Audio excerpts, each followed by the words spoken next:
Halo, halo. Selamat datang di Keep It Around Holid bulan Agustus. Jadi, setelah akhir Juli atau awal bulan ini, Agustus, total buku fiksi yang kusimpan itu 308. Novel belakang 74, novel depan 134, komik atas 56, komik bawah 44.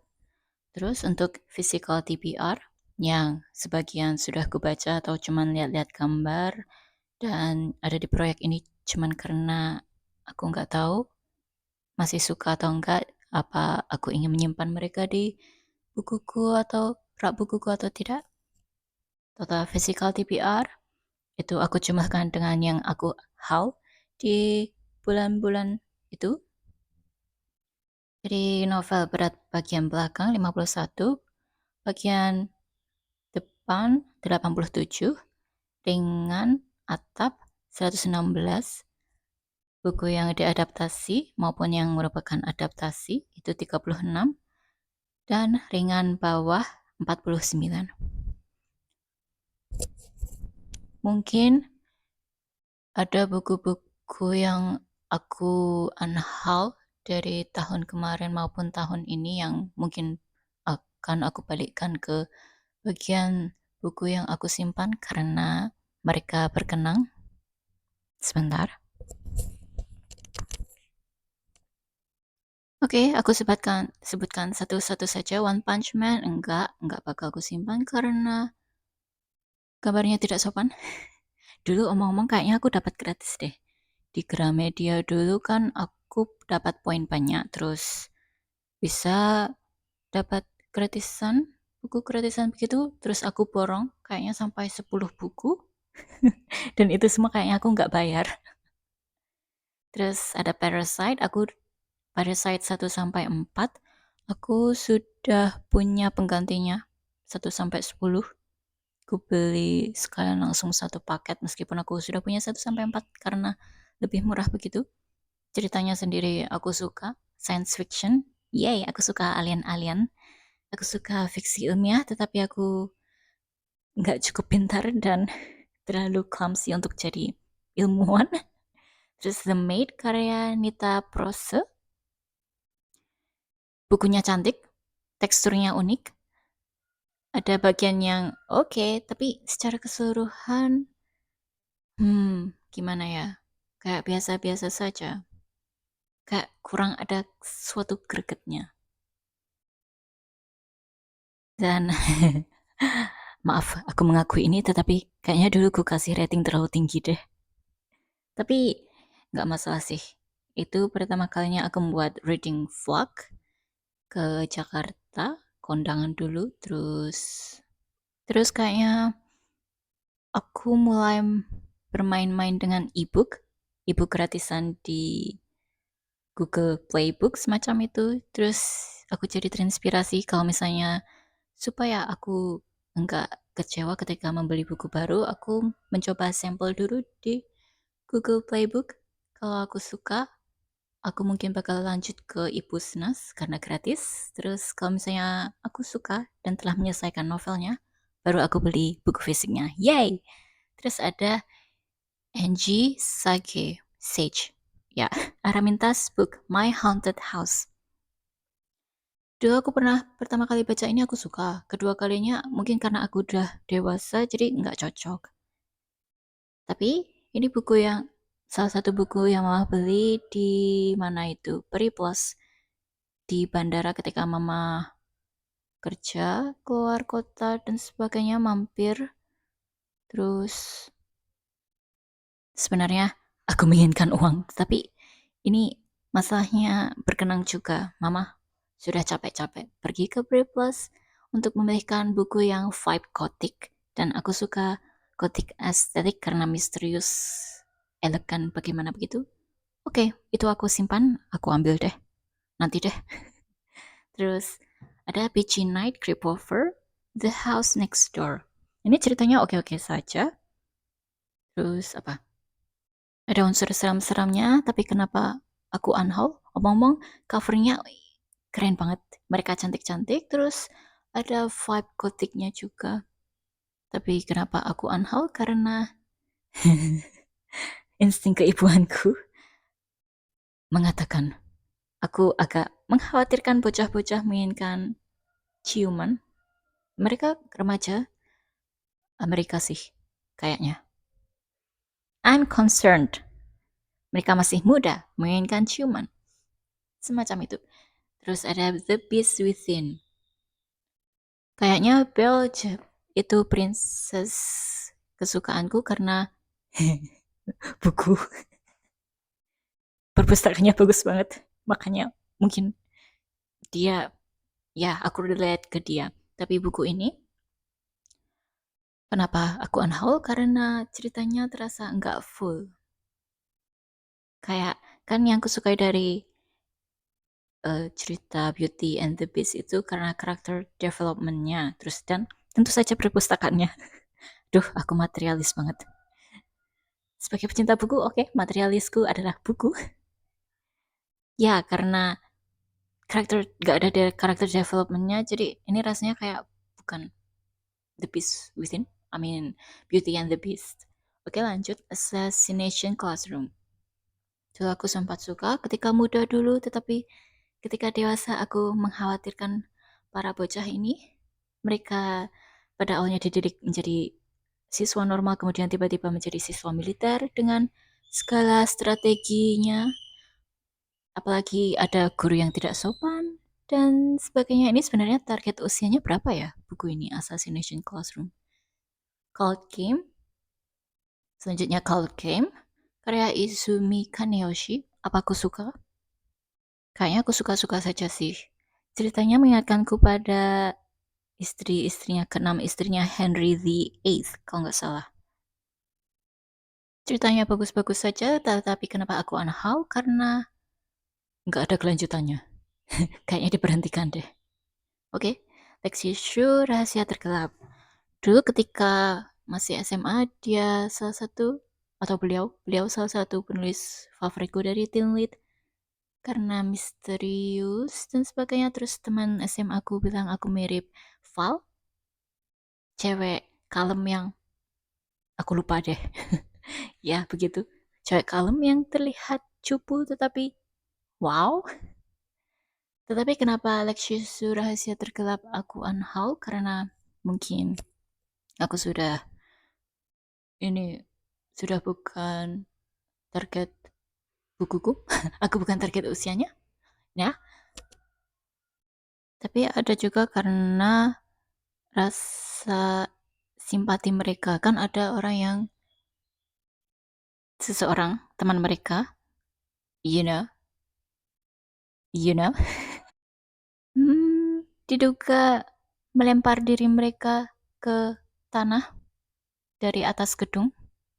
Tapi setelah kejadian itu, tepat setelah kejadian itu semacam itu, pas mereka di bawah menyelidiki dan sebagainya, mereka malah sempat-sempatnya berpikir romantis, hal romantis semacam itu. Yang ceweknya kayaknya, para ceweknya, atau para cowoknya juga. Jadi, aku nggak masalah kalau misalnya ada beberapa dari mereka yang nggak simpati, tapi kenapa nggak ada satupun yang ikut sedih? Kayak sempat-sempatnya teralihkan oleh percintaan. Mungkin si penulis ingin mengatakan bahwa ini loh, kondisi manusia-manusia zaman sekarang yang tidak punya rasa simpati ketika melihat kejadian tragis seperti itu. Mungkin. Tapi, not my cup of tea. Terus ada Tall, Thin, Blonde. Secara keseluruhan menakjubkan, mengagetkan lebih tepatnya. Ini kukira bakal, apa ya, ini semacam anak remaja yang iri dengan kecantikan teman-temannya dan merasa rendah diri, terus kehilangan sahabatnya. Terus hal mengagetkannya adalah kodok. Kodok apa kata yang di sini? Ya, itu. Terus ada ya semacam itu. Tapi masanya di akhir-akhirnya itu kayak nanggung banget, tergesa-gesa. Satu bab seharusnya bisa diperpanjang berapa bab gitu. terus dicampur jadi satu, rasanya kayak perasaan mereka tidak terlalu tersampaikan. Terus Donato Rashinku 2 rembulan Love Detective Victory. Dulu beliau merupakan penulis kesukaanku. Beliau kayaknya salah satu orang yang membuatku suka science fiction.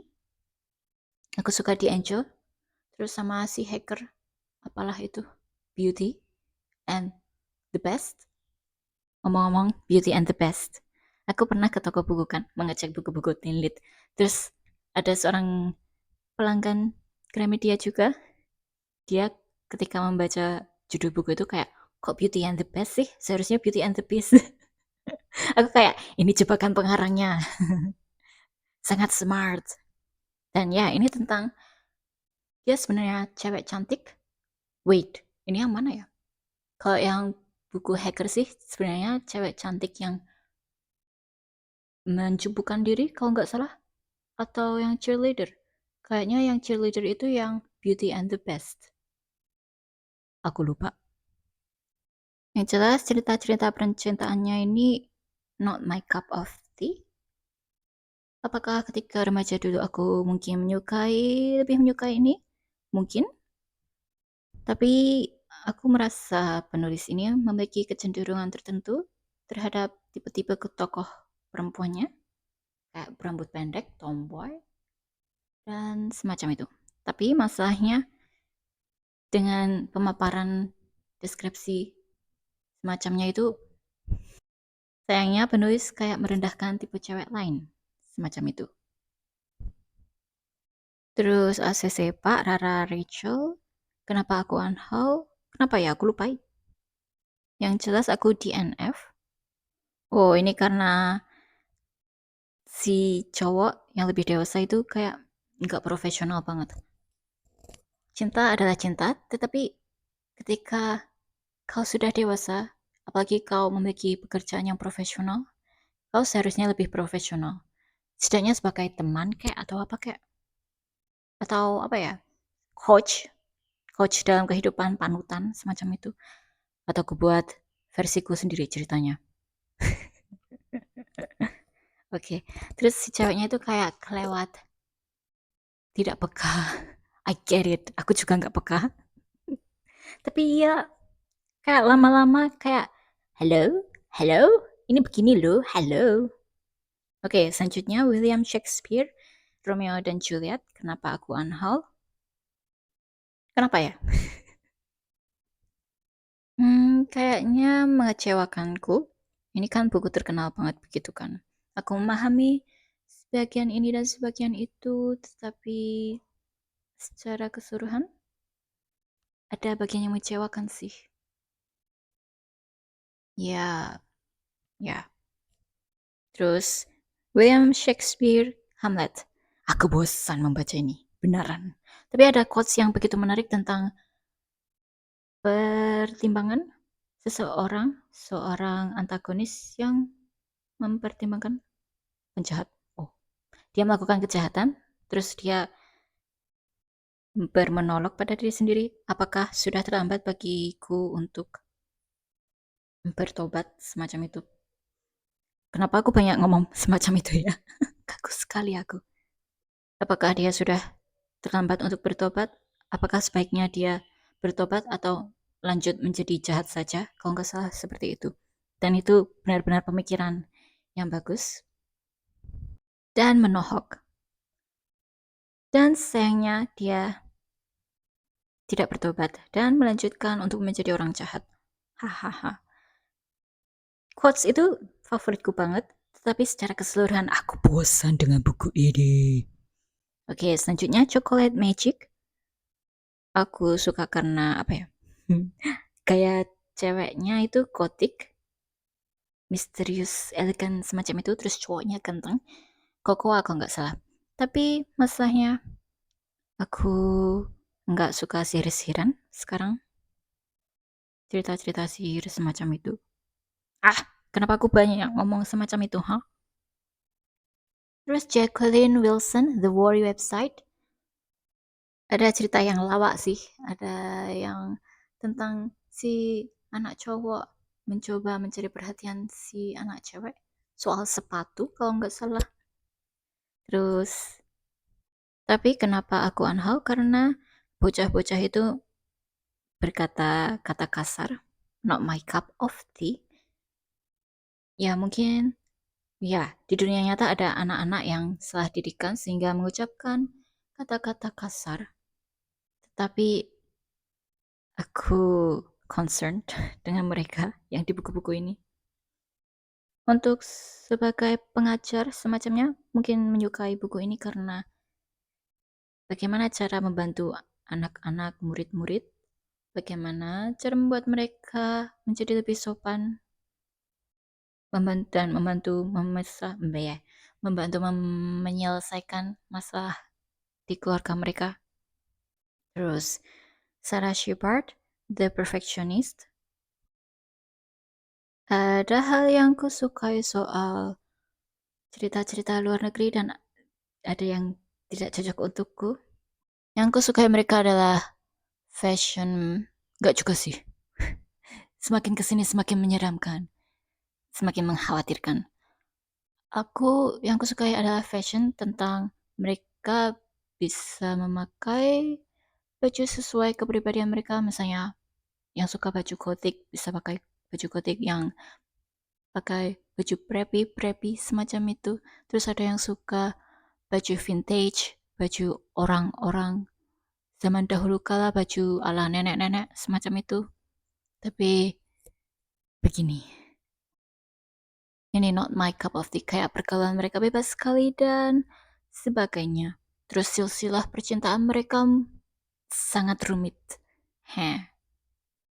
Ini kenapa aku beli The Perfectionist, karena dulu aku suka, dan kan aku suka nonton Descendants. Ada Sofia Carson, dia cantik banget rambut hitamnya. Yay. Terus gue beli ini, tetapi ya film-film barat not my cup of tea. Dan ketika aku memulai film-film barat, aku nggak pernah selesai. Terus kira-kira film-film semacam apa yang cocok untukku ya? Makanya aku nonton film anak-anak deh. Iya. Terus Teens to be Good Personality. Ini nggak terlalu spesial untuk aku simpan di rak. Terus The Principle of Power.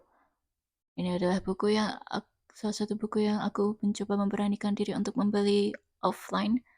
Tetapi ya, ini bukan pakai uangku sih, tetapi tetap saja aku ingin menangis karena teknik marketingnya bagus sekali dan covernya bagus sekali, judulnya juga bagus sekali.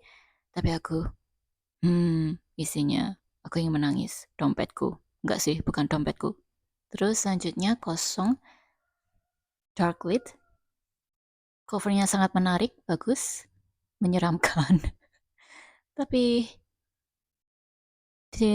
dari awal beberapa halaman pertama, kayaknya bab 1, prolog dan bab 1 itu penuh dengan paragraf yang isinya kayak, kan penulis yang baik itu melakukan teknik show, don't tell. Tapi ini silsilah mereka langsung diwush, dituliskan semua. Jadi kurang menantang. Terus di bab 2 sampai bab 4 kalau nggak salah sih, itu lebih ke teen lead, kayak seorang cewek yang mempunyai sahabat cowok karena mereka sama-sama kehilangan figur ayah. Terus si cewek mendadak kepribadian dia berbeda. Terus mulai ada cowok lain dan mereka mulai dekat, kayak mereka saling suka semacam itu. Kenapa aku ngomong semacam itu lagi? Habis itu baru bab 5 ada sesuatu menakutkan yang terjadi. Oke, ada orang datang. Tapi masalahnya aku sudah bosan. Untuk Untuk William Shakespeare anaknya aku unhaul atau aku simpannya. Sorry, ini Romeo and Juliet dan Hamlet ini sangat ikonis.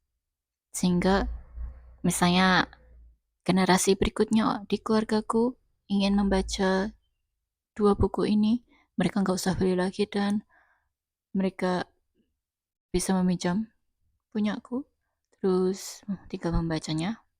Enaknya aku simpan atau aku unhaul ya?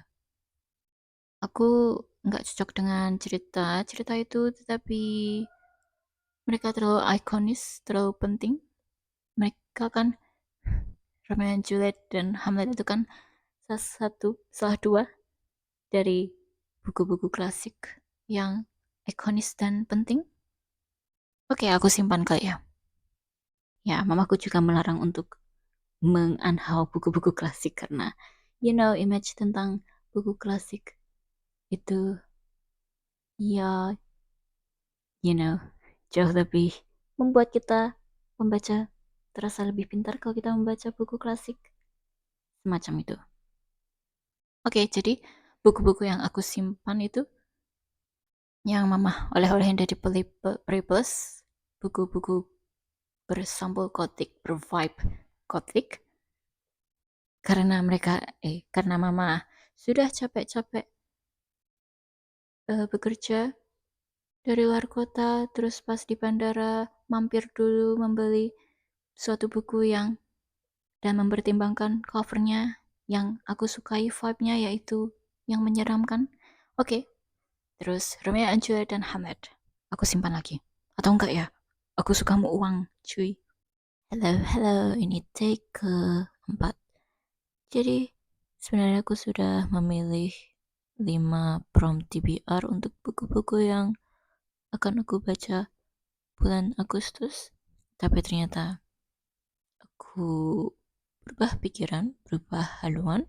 Jadi aku akhir-akhir ini suka melihat booktubers dari luar negeri yang membuat challenge Read It or Unhaul It Extreme Edition dari Emily Fox dan siapa itu namanya aku lupa. Jadi versi mereka kan sudah membeli buku di koleksi mereka sekitar 5-10 tahun yang lalu. Jadi kemungkinan besar mereka sudah nggak suka lagi karena kondisi psikologis yang sudah berubah. Jadi bacaan yang mereka sukai juga kemungkinan besar sudah berubah. Jadi mereka membaca sekitar satu bab saja dan menentukan apakah memang ceritanya sudah tidak cocok untuk mereka. Dan ya, aku juga relate dengan mereka. Aku sudah beli buku-buku ini 5-10 tahun yang lalu, bahkan lebih, tetapi belum pernah aku baca karena pada waktu itu sayang sekali aku waktu masa SMA dan kuliah aku itu kehilangan minat baca, tapi masalahnya aku terpengaruh oleh promosi-promosi buku di media sosial, jadi aku tetap beli buku itu. Dan kalau misalnya ke toko buku melihat cover-cover cantik, aku langsung beli juga. Haha. Dan ya, TBR ku sampai menumpuk sebanyak ini. Tapi untuk versiku, untuk Extreme Edition ini, aku akan membaca sekitar setengah buku. Terus kalau sudah tidak kuat, seperempat saja. Kalau semakin membuatku sebal, ya sudah sekitar entah berapa halaman. Yang jelas, ya kalau sudah terlalu jengkel, aku unhaul saja. Aku DNF. Karena rasanya begini, jadi beberapa tahun yang lalu ketika pindahan aku yang sangat terintimidasi oleh koleksi-koleksiku yang tebal-tebal, akhirnya aku menganhal mereka tanpa baca terlebih dahulu. Dan untuk sekarang, berhubung aku nggak terlalu terintimidasi, jadi kan eman-eman uangku sudah kukeluarkan tapi tidak membaca sama sekali buku itu. Jadi ya, untuk yang sekarang ini aku mencoba membaca dulu supaya tidak ada rasa penyesalan. Mama aku lupa menambahkan bahwa berhubung ini edisi ekstrim, jadi buku-buku yang aku pilih adalah yang kemungkinan besar akan aku unhaul karena sudah tidak cocok lagi. Ngomong aku ingin curhat sebentar, jadi otakku ini terasa berantakan. Jadi aku membandingkan ketika aku berada di dua tempat berbeda. Di tempat pertama terlalu banyak barang. Jadi misalnya kita bisa mengakses internet kan.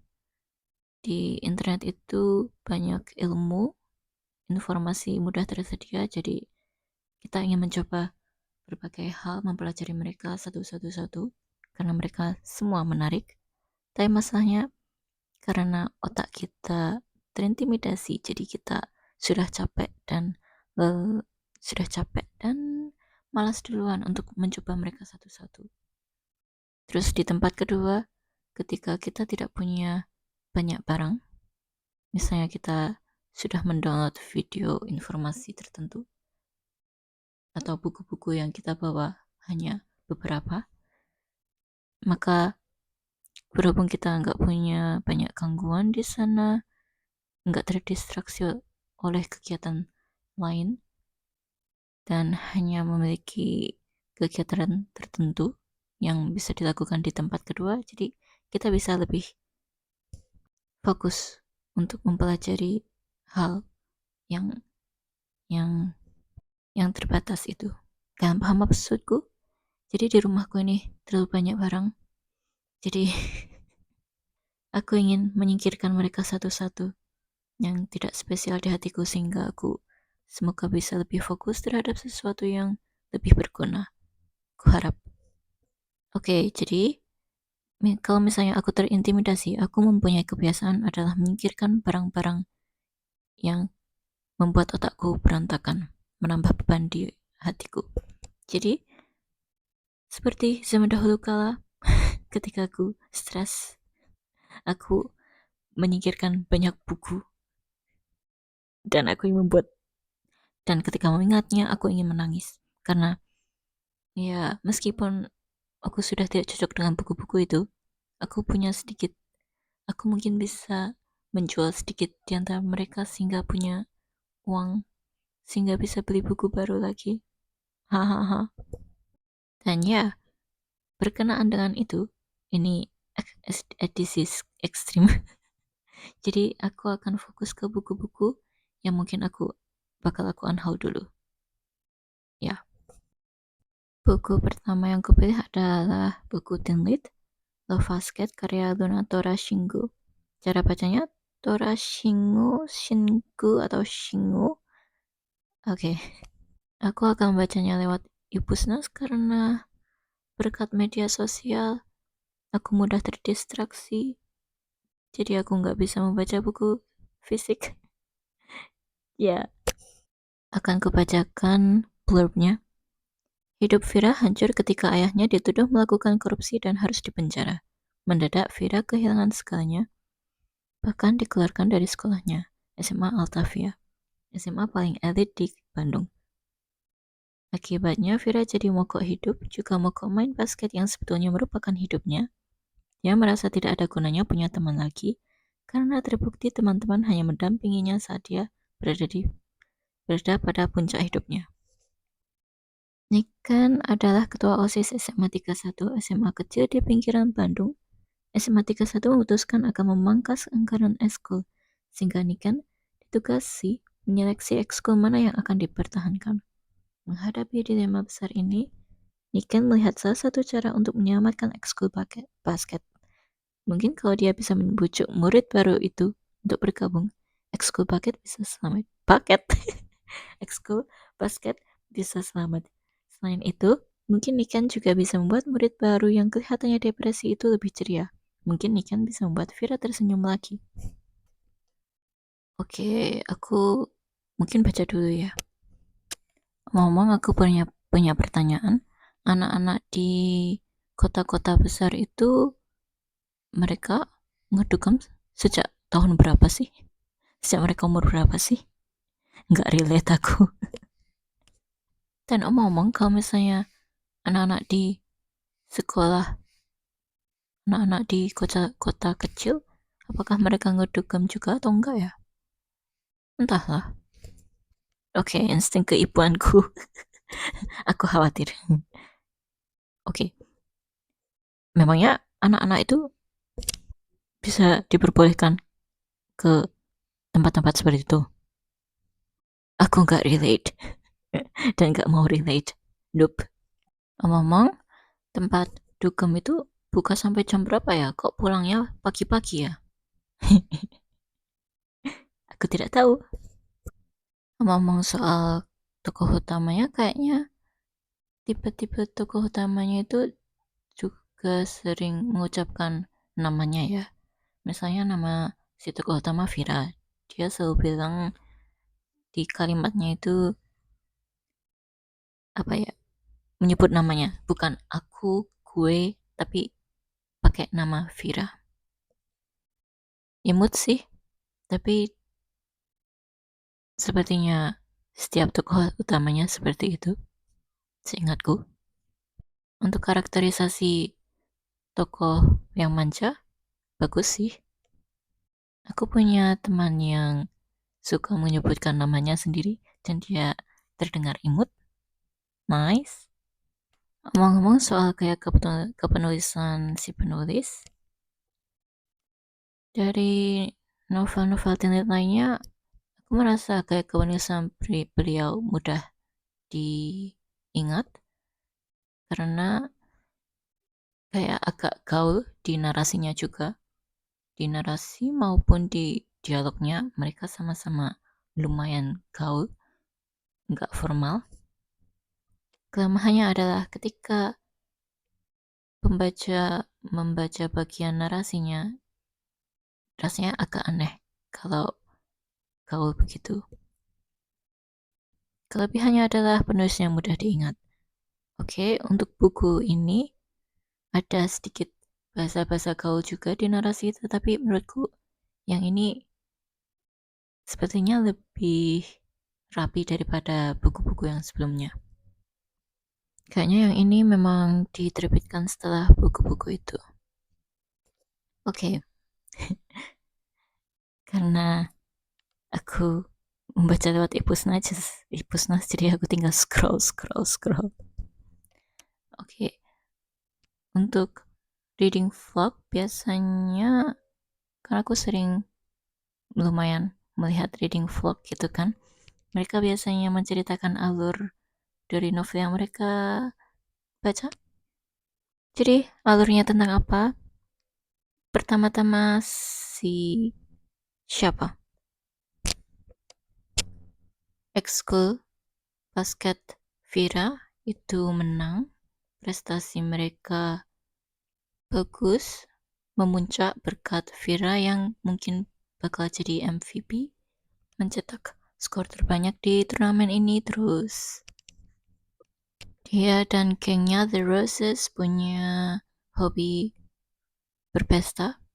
Habis itu ada pencalonan ketua ekskul basket. Terus sepertinya Stella ini ingin merebut hal-hal yang dimiliki Vira. Vira sendiri menjadi kandidat ketua ekskul basket tetapi dia nggak mau, malas, dan berpikir bahwa dia tidak jago berorganisasi.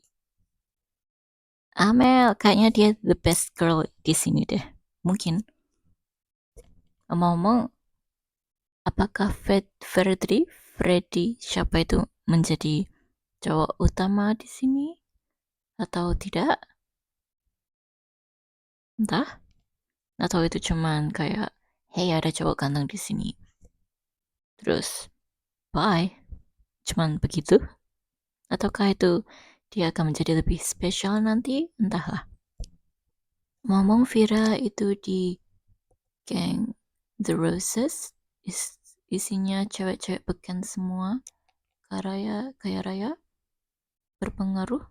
Tetapi untuk Amel dan Lisa, mereka masuk ke geng itu karena undangan khusus dari Vira dan siapa namanya Stella. Omong-omong, geng-gengan itu sangat menakutkan. Remaja itu sangat menakutkan. Ya, perundungan tentu sangat menakutkan. ngomong soal perundungan di sini, apakah Vira mengetahui bahwa orang yang me orang yang sebentar. Jadi Vira dan Hera itu memiliki apa? Konflik. Kemudian orang-orang yang ngefans atau memuja Vira itu merundung Hera.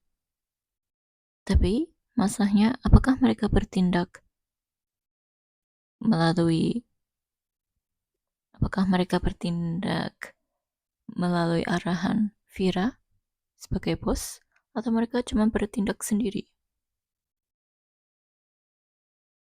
Ini mengingatkanku pada seorang idola. Dia punya banyak fans, kemudian ada seseorang yang bermasalah dengan memiliki konflik dengan idola tersebut, kemudian orang justru para penggemar yang menyerang orang itu, padahal idola tersebut cuman diam-diam saja. Well, padahal idola tersebut tidak bermaksud demikian, tidak mengirimkan apa, tidak mengirimkan pasukan kepada orang itu. Tapi masalahnya ketika idola tersebut tahu bahwa orang itu disakiti oleh para penggemarnya, sebenarnya dia kalau merupakan orang yang sangat baik, dia akan mencegah para penggemarnya untuk melakukan hal terburuk tersebut. Kalau misalnya si idola itu bijaksana. Oke, pertengkaran itu menakutkan. Kenapa? Orang-orang yang mudah marah, emosian, dan kompor itu sangat menakutkan. Oke, sabar. Jadi ini Vira tidak sengaja menabrak seseorang, kemudian teman dari seseorang itu yang marah, bentak-bentak. Terus Vira pertama-tama ingin menyelesaikan permasalahan itu, tetapi karena dibentak, dia juga ikut membentak. Kemudian temannya Vira ikut membentak. Emosi anak remaja memang menakutkan. Dan ya, aku paham. Aku pernah remaja. Aku juga menakutkan sepertinya. Dan temanku juga menakutkan. Mari kawan-kawan kita hidup terang-terang saja, oke? Okay? Tanpa permasalahan. I'm gonna cry. Tapi seriusan deh, kayaknya ada lagu yang tentang betapa menakutkannya remaja itu. Emosi yang sangat naik turun. Ya, sekarang aku mulai di bab 5. Ngomong biasanya vlog setiap buku itu sampai berapa menitan sih supaya tidak terlalu lama. Ngomong kok ini perasaanku saja atau memang benar? Tapi tokoh utama di novel-novel Lunatra Shinggu itu biasanya anak-anak IPA ya? Apakah pernah ada anak IPS, tokoh itu anak IPS yang rajin belajar begitu? Ataukah semuanya uh, pemberontak, remaja-remaja pemberontak? Tapi kayaknya ada yang pintar juga deh. Ada juga yang pintar tapi menutupi kepintarannya. Itu untuk yang novel action. Oke, jadi terus ayah Vira di penjara, ditangkap oleh kejaksaan. Terus barang-barang mewah, rumah segala kekayaan keluarga Vira itu disita. Terus awalnya Robby pacar Vira itu ingin melindungi Vira, tetapi berhubung ternyata Robby memiliki maksud jahat tertentu dan Vira menolaknya, maka Robby tidak melindungi Vira lagi sehingga Vira dikeluarkan dari sekolah. Terus Stella yang ternyata berteman baik dengan Hera yang dulu memiliki konflik dengan Vira itu begitu, semacam balas dendam dengan menggait sesuatu yang semuanya yang dimiliki Vira di sekolah. Kemudian Amel, ternyata dia pengecut, dia sih masih sedikit mau bicara, terus keesokan harinya dia tidak mau bicara, dia mungkin khawatir akan dikucilkan. Ya, habis itu apa ya? Terus perkenalan soal SMA 31 yang dijuluki SMA siswanya SMA murah lah, SMA terpencil yang murah, yang nggak mau bahwa murid-muridnya ditagih uang di luar keperluan sekolah, jadi terpaksa untuk meminimalisasi pengeluaran dana dari pemerintah, sehingga sekolah memutuskan untuk membubarkan ekskul sekitar setengah dari 19 ekskul yang tidak berprestasi. Omong, ini penulis suka banget, enggak suka banget sih, suka mengomentari dirinya sendiri. Dia membuat kalimat terus dia mengomentari diri sendiri. Sama sih, aku juga begitu. Terus teman kuliahku dulu juga suka seperti itu. Dia membuat kalimat, kemudian dia mengomentari diri sendiri. Lawak, lucu sih. Kayaknya aku lumayan bisa menghabiskan novel ini karena melalui Ipusnas tinggal scroll. Oke, ini aku memasuki bab 14. Sejauh ini secara mengejutkan ini enjoyable, lebih dari novel-novel Luna Trashingo yang akhir-akhir ini ku baca. Aku tadi cerita sampai mana? Ini pertemanan antara siapa namanya? Vira? Namanya siapa sih? Vira dan Niken itu mulai terjalin. Niken ternyata dibilangin oleh ibunya Vira, diminta ibunya Vira untuk mengembalikan kepribadian Vira menjadi seseorang yang lebih ceria seperti dulu. Terus Amel datang ingin meminta maaf, terus ingin menjadi teman lagi, terus mengakui bahwa dia penakut dulu. Memang ada sedikit konflik antara Vira dengan Niken karena Niken seperti bersikeras sekali untuk mengajaknya masuk ke ekskul basket. Terus Diana akhirnya mendatangi, berkunjung ke rumah Vira, bilang minta maaf. Ketika dia sedang menghadapi suatu masalah. Terus kemudian dia menyerah terhadap hidupnya karena konsekuensinya terhadap sesuatu berjalan bebas. Kemudian kata-kata terakhirnya adalah dia ingin membuat SMA SMA Altavia untuk malu, ingin mempermalukan SMA elit tersebut. Kemudian kata-kata itu terngiang di kepala Vira sehingga dia jadi termotivasi. Yay. Ngomong soal pengarang ini, sepertinya beliau sangat suka dengan Tatu. Ya, grup dari Rusia kan? Di mana-mana kayaknya bukunya penuh dengan, nggak penuh dengan sih. Ada kutipan lirik lagu grup itu. Dan ini ada juga. Dan gaya rambutnya juga dipakai di sini. Ya. Ngomong soal kematian seseorang itu, rasanya kayak terlalu singkat dan enggak memunculkan simpati padaku.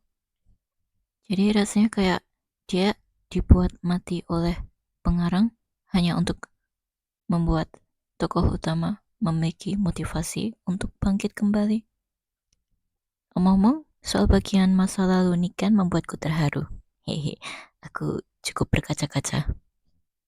Oke, so di bab 15 ada street ball, terus tim siapa namanya? Vira sama Ray menang. Omong-omong, apakah akan ada perebutan cowok? Siapa yang akan berakhir dengan siapa? Apakah Vira akan berakhir dengan kakak Niken atau sahabat Niken? Mari kita lihat. Omong-omong aku capek, besok saja deh. Dah. Reading log 180825. Jadi ini sudah sekitar beberapa hari setelah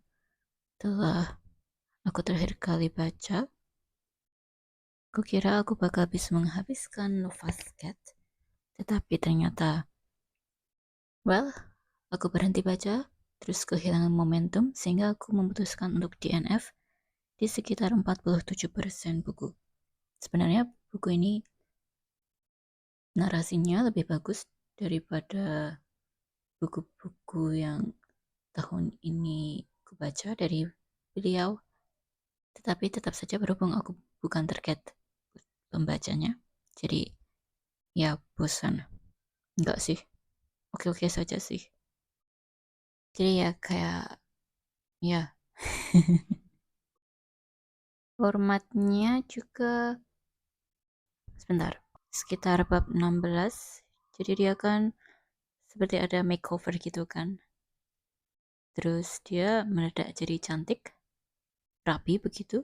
Terus banyak disukai cowok, kemudian menjadi terkenal. Penulis ini memiliki kecenderungan membuat seperti itu. Ini oke-oke saja. Aku mungkin bisa menyelesaikannya kalau saja otakku tidak sedang berantakan.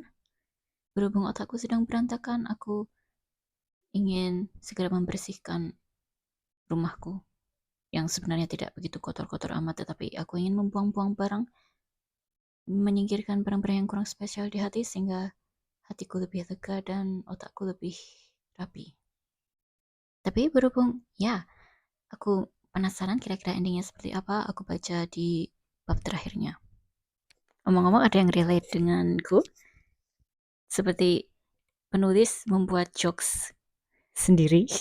Kayak begini, setelah selesai upacara bendera setiap Senin pagi, semua siswa kembali ke kandang, kelas mereka. Jadi penulis itu kayak ngejokes dengan pembacanya, kayak secara langsung begitu, nggak melalui karakter, tetapi secara langsung penulis kepada pembaca bercanda sendiri. Relate, aku juga begitu, dan temanku yang penulis juga begitu. Yay, lucu. Oke, jadi di bab terakhir ini keluarga Vira itu mendapatkan kembali kekayaan mereka. Jadi si bapak sudah terbebas dari tuduhan melakukan korupsi. Kemudian SMA 31 sepertinya berprestasi dalam basket berkat kerja sama Vira dengan teman-teman barunya. Kemudian Vira itu entah kenapa membolos sekolah selama seminggu. Oke, lanjut. Akan kubaca secara cepat. Terus perubahan sistem ekskul, mereka nggak jadi diseleksi, mereka terpaksa harus mencari sponsor, terus iuran kepada para anggota masing-masing, tapi yang tidak terlalu memberatkan. Terus kalau misalnya tidak bertahan lama, ya mereka dibubarkan. Besti Amel juga bakal pindah ke SMA 31. Yeay. Sebenarnya aku kayak sudah memprediksinya karena dia terlalu baik untuk SMA Altavia, you know. So, Besti ketemu dengan Besti lagi. Yay. So, sepertinya Niken memang suka dengan Ray. Tetapi entahlah. Ini tipenya Ray memangnya seperti apa, entahlah. Ternyata Niken sudah bersama Ray. Bestie with bestie, bestie to lovers. Semacam itu. Cie, Vira sama si kakaknya Niken. Yay. So, pacaran dengan kakaknya sahabat. Amusing. Oke. So, ini berhubung aku punya buku kedua, ketiga, keempat, kelima, keenam. Karena eman-eman sudah aku beli. Jadi, oke, aku lanjut nanti. Enggak juga sih. Sebentar, otakku pusing. Oke, jadi berhubung aku sudah membeli mereka tetapi nggak aku baca, jadi karena eman-emannya sudah aku baca blurb dan mungkin bab 1 dan bab terakhirnya, ya, yang sudah aku buka itu sampai buku keempat. Jadi aku akan baca itu. Oke, ini Love Basket kedua, aku bacakan blurbnya. Vira sedang bukan main saat terpilih menjadi anggota tim junior Jawa Barat untuk mengikuti kejuaraan nasional. Nggak cuma Vira yang terpilih, Rida juga. Tapi kegembiraan Vira nggak berlangsung lama. Tanpa diduga, dia kembali bertemu bekas teman yang sekarang jadi seterunya, Stella. Luka lama pun terkoyak kembali. Perseteruan mereka nggak cuma berlangsung di luar lapangan, tetapi juga dalam tim. Stella hanya satu dari berbagai masalah yang menghampiri Vira untuk menggapai impiannya bermain di kejuaraan nasional. Masalah lain muncul silih berganti di dalam tim, yang memengaruhi emosi dan pikiran Vira. Belum lagi hubungan Niken dan Ray yang lagi renggang. Vira tahu sebuah rahasia tentang Ray dan dia harus menyimpan rapat-rapat rahasia tersebut dari Niken, apapun yang terjadi. Di sisi lain, Stella juga punya masalah pribadi yang enggak kalah peliknya, yang mengaruhinya dalam tim. Belum lagi kenangan masa lalunya yang membuatnya selalu memusuhi Vira. Dan untuk menjadi pemain basket profesional emang gak mudah. Ngomong-ngomong, rahasia soal Ray itu yang semacam street ball gak sih? Yang kayak taruhan begitu? Oh, ngomong-ngomong ada ringkasan cerita sebelumnya. Enaknya aku baca itu saja atau bab pertama dan bab terakhir? So, ngomong-ngomong, bookmarkku yang buku pertama kemana ya? Ini dipinjam temanku ini. Tetapi kemana bookmark pertamanya? So, di buku pertama itu, masuknya Vira memiliki hambatan. Dia pertama-tama ditolak. Kemudian dia berhasil meyakinkan Rida dan dia berteman dekat dengan Ray. Terus Niken cemburu. Terus di babak-babak awal itu sempat mengalami kesulitan, tapi pada akhirnya bisa maju babak final menghadapi SMA Altavia. Tetapi terus Vira entah kenapa nggak muncul. Terus SMA 31 akhirnya tetap bertanding tanpa Vira. Terus Vira datang. Terus SMA 31 yang sempat tertinggal kemudian bisa mengimbangi. Sudah bisa mengimbangi sih, tetapi mereka masih tertinggal. Tapi berkat kemunculan Vira, mereka bisa sempat mengungguli, tetapi Vira terus cedera. Terus SMA 31 kalah dengan angka sangat tipis, tetapi mereka mendapat sambutan meriah berkat ketidakgentaran mereka. Dan ya, dia mendapat kemenangan yang jauh lebih penting. Terus ada hal menarik di bab 29 ini tentang tokoh-tokoh berpendapat soal permainan basket. Oke, aku sekarang membaca cerita sebelumnya, yaitu Love Basket kedua di buku ketiga. Jadi Vira, Rida, Stella terpilih menjadi anggota tim junior barat untuk mengikuti kejuaraan nasional, tetapi Stella dan Vira berhubung mereka saling marah-marah, terus permainan mereka kurang maksimal. Terus kalau mereka tidak bisa menyelesaikan persaingan tidak sehat mereka akan dikeluarkan dari tim. Terus Niken dan Ray, hubungan mereka renggang berhubung Vira nggak mau menceritakan rahasia Ray. Dan akhirnya Niken menganggap siapa itu namanya, Ray itu berselingkuh dengan teman baru. Entahlah teman baru atau tidak. Yang jelas salah satu pemain tim junior Jawa Barat yang lain. Terus ternyata tim Vira yang ini itu enggak untuk melawan para pemain muda, tim junior. Tetapi ternyata untuk menggantikan tim senior karena para pemain enggak puas dengan fasilitas dan uang saku selama berlatih. Terus mereka menang, tapi para senior itu ingin balik, tetapi junior pun berhubung mereka berprestasi, mereka tidak ingin dibubarkan begitu saja.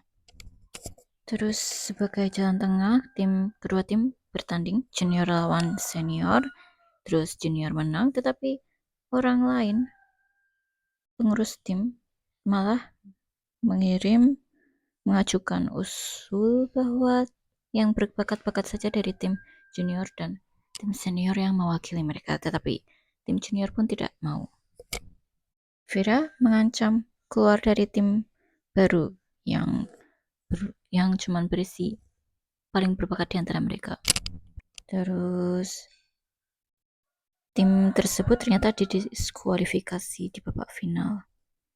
Kemudian Vera berbaikan dengan Stella. Stella itu memiliki masalah rumah, yaitu kedua orang tuanya bercerai. Terus setelah lulus SMA, mereka bersama Rida bergabung dengan salah satu klub basket profesional di Bandung. Terus halaman selanjutnya ada posisi dalam permainan bola basket, menyenangkan, love it, sangat membantu. Ini Love Basket ketiga ya, The Final Game. Sebentar, ada judul lain. Oh, Love Basket yang kedua itu namanya For the Love of the Game. Kalau Basket ketiga, The Final Game. Bacakan blurb-nya. Meniti karir sebagai pemain basket profesional memang gak gampang, apalagi bagi Vira yang bergabung dengan klub baru yang mayoritas pemainnya masih muda dan minim pengalaman bertanding, sehingga mereka harus bekerja keras agar bisa bersaing di kompetisi klub tingkat nasional. Sayang, perjalanan karir Vira gak berjalan mulus. Cedera lama itu kembali menghantuinya di tengah-tengah musim kompetisi. Bukan hanya harus berbalik di rumah sakit dan absen bertanding, dia juga harus melupakan mimpinya menjadi pemain basket profesional karena terancam lumpuh total. Untunglah ada Niken, Rida, dan teman-teman lain yang memberi dukungan. Bahkan Stella yang tadinya bermaksud meninggalkan dunia basket, kembali hanya demi Vira. Mampukah mereka membangkitkan semangat hidup Vira dan membuatnya kembali mencintai basket walau Vira tahu dia nggak akan bisa berjalan lagi? Oke, saatnya membaca ringkasan di bab keempat. Di buku keempat. Ternyata gak ada. Oke, aku selesai bab 1. Wow, aku bacanya sangat cepat. Kayak skimming, kalau nggak salah itu namanya. Cuman baca bagian-bagian yang penting. Oke. Jadi, Vera merasa kakinya itu ada yang aneh, terus segera disuruh pergi ke dokter. Terus dokter itu menyuruhnya ke spesialis. Sebenarnya nggak ada kelainan pada kaki di kanan yang kesleo, tapi makin lama makin sering mengganggu, terus gejala serupa di kaki kiri. Kira-kira kesleo kenapa ya dia? Kira-kira dia cedera kenapa? Kalau memikirkan streetball kayaknya itu lebih mungkin kan adanya pelanggaran gak sih? Entahlah, kayak misalnya dia dicekel atau di apa begitu. Entahlah. Oke, aku di bab 43. Oke, jadi di buku ketiga ini bab terakhir. Vira diantar kawan-kawannya ke bandara. Dia ingin berobat ke Amerika. Terus teman-temannya bertanya-tanya kenapa Kak Aji tidak mengantarnya. Oh, ternyata Kak Aji itu mendapatkan tawaran training ke Amerika dan bekerja di sana semacam itu. Yay. Emang bookmarknya sangat imut, keren, mengkilap semacam itu. Kenapa aku mengucapkan semacam itu, huh? Sekarang Love Basket keempat, Your Heart. Ini kayaknya generasi baru. Yap. Kebacakan blurbnya. Fanya punya hampir semua yang diinginkan cewek-cewek seusianya. Cantik, langsing, jago nari, dan bisa nyanyi. Karena itulah dia terpilih menjadi anggota Venus Girl Band yang sedang naik daun. Tapi semua itu ternyata nggak membuat Fanya bahagia. Sebenarnya hanya satu keinginan Fanya, yaitu bermain basket. Sayang, dia nggak gampang mewujudkannya karena dilarang keras oleh mamanya tanpa alasan yang jelas. Wow, dia sangat multitalenta ya. Tolong bagi satu dong. I'm gonna cry. Bagaimana rasanya menjadi seseorang yang mempunyai talenta? Oke, aku lanjutkan. Vega adalah kapten tim basket cewek SMA Karisti. Sebagai kapten, Vega tentu saja berusaha agar timnya bisa berprestasi. Kata menyerah nggak ada dalam kamus Vega. Dengan berbagai cara dia berusaha mewujudkan cita-citanya. Kenapa aku pelo? Termasuk merekrut pemain baru agar tim basket SMA Karisti bisa berprestasi dalam kejuaraan basket antar SMA Jabodetabek. Salah satu pemain yang dicoba direkrutnya adalah Vanya. Mulanya Vanya menolak masuk tim. Tapi suatu peristiwa tragis Pelo. Oke. Mulanya Vanya menolak masuk tim, tapi suatu peristiwa tragis menimpa Vega. Kini, Vanya harus memilih karirnya sebagai penyanyi atau menggantikan posisi Vega. Wow, apa yang sedang kubaca? Oke, bab pertama. Kenapa aku pelo? Bab pertama, ngomongnya pelan-pelan kali ya. Oke, bab pertama itu isinya tentang Vega dan siapa namanya? Dion. Ini ada di generasi baru. Jadi Dion sebagai ketua ekskul basket. Enggak juga kayaknya. Yang cowok, ketua ekskul basket cowok, kurang lebih begitu. Dia membelot kepada Vega. Kayaknya dia ketua ekskul cewek deh, basket cewek. Mereka bertarung melalui kata-kata. Ekskul cewek sebenarnya ingin membuat kaos yang desainnya berbeda dari cowok supaya lebih eye-catching gitu. Sudah disetujui oleh si pembina kayaknya. Tetapi bisa-bisanya Dion tidak menggubris ide itu. Dan dia memasukkan desain yang sama cowok dan cewek ke penjahit. Ya, sudah dipesan. Karena alasan biaya dan supaya mereka seragam. Terus karena Vega merasa ekskul basket cewek selalu diperlakukan seenaknya, jadi dia memberot. Dia ingin menjadi ketua ekskul basket untuk kedua tim, tetapi tidak ada sejarahnya cewek bisa menjadi ketua ekskul basket. Terus ya, dalam sekilas sepertinya tim ekskul basket cewek atau Vega bakal kalah karena tim cewek isinya cuma 9 orang, sementara tim cowok ada 23 orang. Sekarang aku baca di bab terakhir 37. Weh, siapa yang meninggal, woi? Weh, yang begini. Para anggota tim basket cewek mungkin ya, mereka menang, kemudian mereka berziarah, kemudian mereka bervisit. What is visit in Indonesia? Mengunjungi rumah Vega. Vega ternyata sakit, terus otaknya dioperasi, tapi dia nyawanya masih ada, tetapi kehilangan memorinya, tetapi ini cuma sementara. Terus makam ketua tim ekskul basket SMA Charlisti, siapa yang meninggal, boy? So Vega dan Dion itu enemies to lovers. Oh, si Vira balik lagi. Of course, dia pakai kruk. Oh, berani-beraninya si penulis membuat cliffhanger di buku ini, karena buku selanjutnya belum aku buka dan enggak akan aku buka sequelnya. Jadi ada seseorang yang mengundang, seorang perempuan, terus penulis tidak memberitahuku siapa perempuan itu. Oke, sabar. Ngomong-ngomong, Vira menjadi pelatih baru SMA Charles City karena Rida sibuk kuliah. Tapi seriusan yang meninggal siapa, woi? Ini endingnya nice sih, karena pembaca yang baca asal-asalan kayak aku ini tidak dikasih tahu, um, tidak dikasih tahu apa kayak kesimpulannya. Jadi aku harus menderita dengan rasa penasaran ini. Oke, Love Cat 5 The Last Game. Bagi siapa? Nggak tahu. Memang tekstur di buku keempat ini lucu banget, menggemaskan.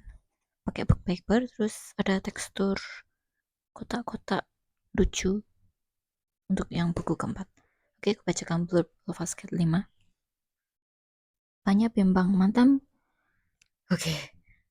grup vokalnya Venus terancam bubar di puncak kejayaan. Untuk menyelamatkan Venus, Vanya harus mau bergabung kembali. Woi, banyak banget nama yang dimulai dengan huruf V di sini. Terus lanjut, padahal dia dan tim sekolahnya sedang mempersiapkan diri untuk mengikuti turnamen basket antara SMA se-Jawa Bali. Bagaimana bisa dia membagi waktu untuk kedua aktivitas yang sangat disukainya tersebut? Di sisi lain, Vira mendapat tawaran menarik untuk melatih tim yang dirancang untuk melawan salah satu tim WNBA, tim dari Asosiasi Basket Amerika Serikat, WNBA. Oke, ini jelas bukan kesempatan yang bisa datang kapan saja. Tapi ternyata untuk membentuk tim yang solid, Vira harus menghadapi berbagai halangan, mulai dari mengatur waktu untuk melatih Vanya dan teman-teman di SMA Charity, sampai persatuan dan dendam lama teman-temannya sendiri. Satu demi satu orang-orang dan masalah-masalah dari masa lalu Vira datang merongrong. Mulai dari Stella dan Rida yang sekarang menjadi sahabat dekatnya, sampai Bianca dan Hera yang kini menjadi seterunya. Apakah Vira bisa menangani semua masalahnya dengan kepala dingin dan cerdik seperti biasa? Apakah kali ini tim yang dilatihnya bisa meraih kemenangan? Inilah bagian pertama dari akhir kisah Love Cat Saga. Terus Love Cat ke-6, Game Over. Kebacakan blurbnya, sebagai pelatih, Vira menghadapi dua pertandingan besar. Tim SMA Charity akan menghadapi turnamen basket SMA se-Jawa Bali dan tim Putri Sri Kandi. Akan menghadapi pertandingan HBC melawan tim WNBA Dallas Thunder. Masing-masing tim dan pertandingan memiliki masalah pelik. Tim SMA Charity harus menghadapi tim-tim tangguh dari berbagai kota di Jawa dan Bali. Jalan Vanya dan teman-temannya untuk meraih juara tidaklah mulus, apalagi salah satu peserta turnamen adalah SMA Altavia Bandung yang telah berulang kali menjadi juara dan sudah pasti menjadi lawan terberat yang akan dihadapi SMA Charity. Sementara itu, menjelang pertandingan, tim Putri Sri Kandi sama sekali belum solid. Bianca, Hera, Stella, dan Rida masih terjebak pada permusuhan serta persaingan masa lalu. Bukan hanya itu, masalah pribadi Vira dengan Kak Aji berimbas pada tugasnya sebagai pelatih. Mampukah mereka mengatasi masalah dan berkonsentrasi menghadapi pertandingan terpenting dalam hidup mereka ini? Inilah akhir dari Love Cat Saga. Suatu perjalanan yang sangat panjang ya, 6 buku. Meskipun aku tidak membaca mereka sampai selesai, rasanya kayak, oke, aku ingin menangis. Seperti berpisah dengan teman. So, ya, rasanya eman-eman ketika kamu sudah membeli 6 buku. Oke, aku dulu punya kebiasaan sebelum aku membaca satu buku, aku sudah beli buku-buku selanjutnya. Terus ada beberapa seri fantasi yang aku unhaul karena aku merasa terintimidasi dan sepertinya nggak bakal pernah membaca mereka, jadi aku menyingkirkan mereka saja. Hahaha. Tapi eman-eman, karena aku sudah membeli semuanya, uangku. Dan ya, kenapa kita bisa kehilangan minat? Jadi, alasanku tidak membaca ini adalah aku kehilangan minat membaca ketika SMA dan kuliah. Tetapi setidaknya 6 buku ini, enggak sih, sekitar 4 buku ini sudah dibaca temanku. Jadi, aku mulai membeli Love Cat sejak sepertinya kelas 9 SMP, terus aku dan temanku itu pisah sekolah, kemudian kami bertemu, terkadang untuk jalan-jalan ke toko buku bareng atau dia meminjam novelku. Dan ya, malah temanku yang membaca buku-buku ini, bukan aku yang punya, bukan aku yang bacanya, padahal aku yang punya bukunya. Terus apa apa ulasan dia soal buku-buku ini? Yang aku ingat itu cuman soal apa ya? Penulisnya itu suka membuat cerita yang seperti itu. Jadi kayak mirip-mirip begitu. Dan entah sejak kapan dia enggak pinjam lagi.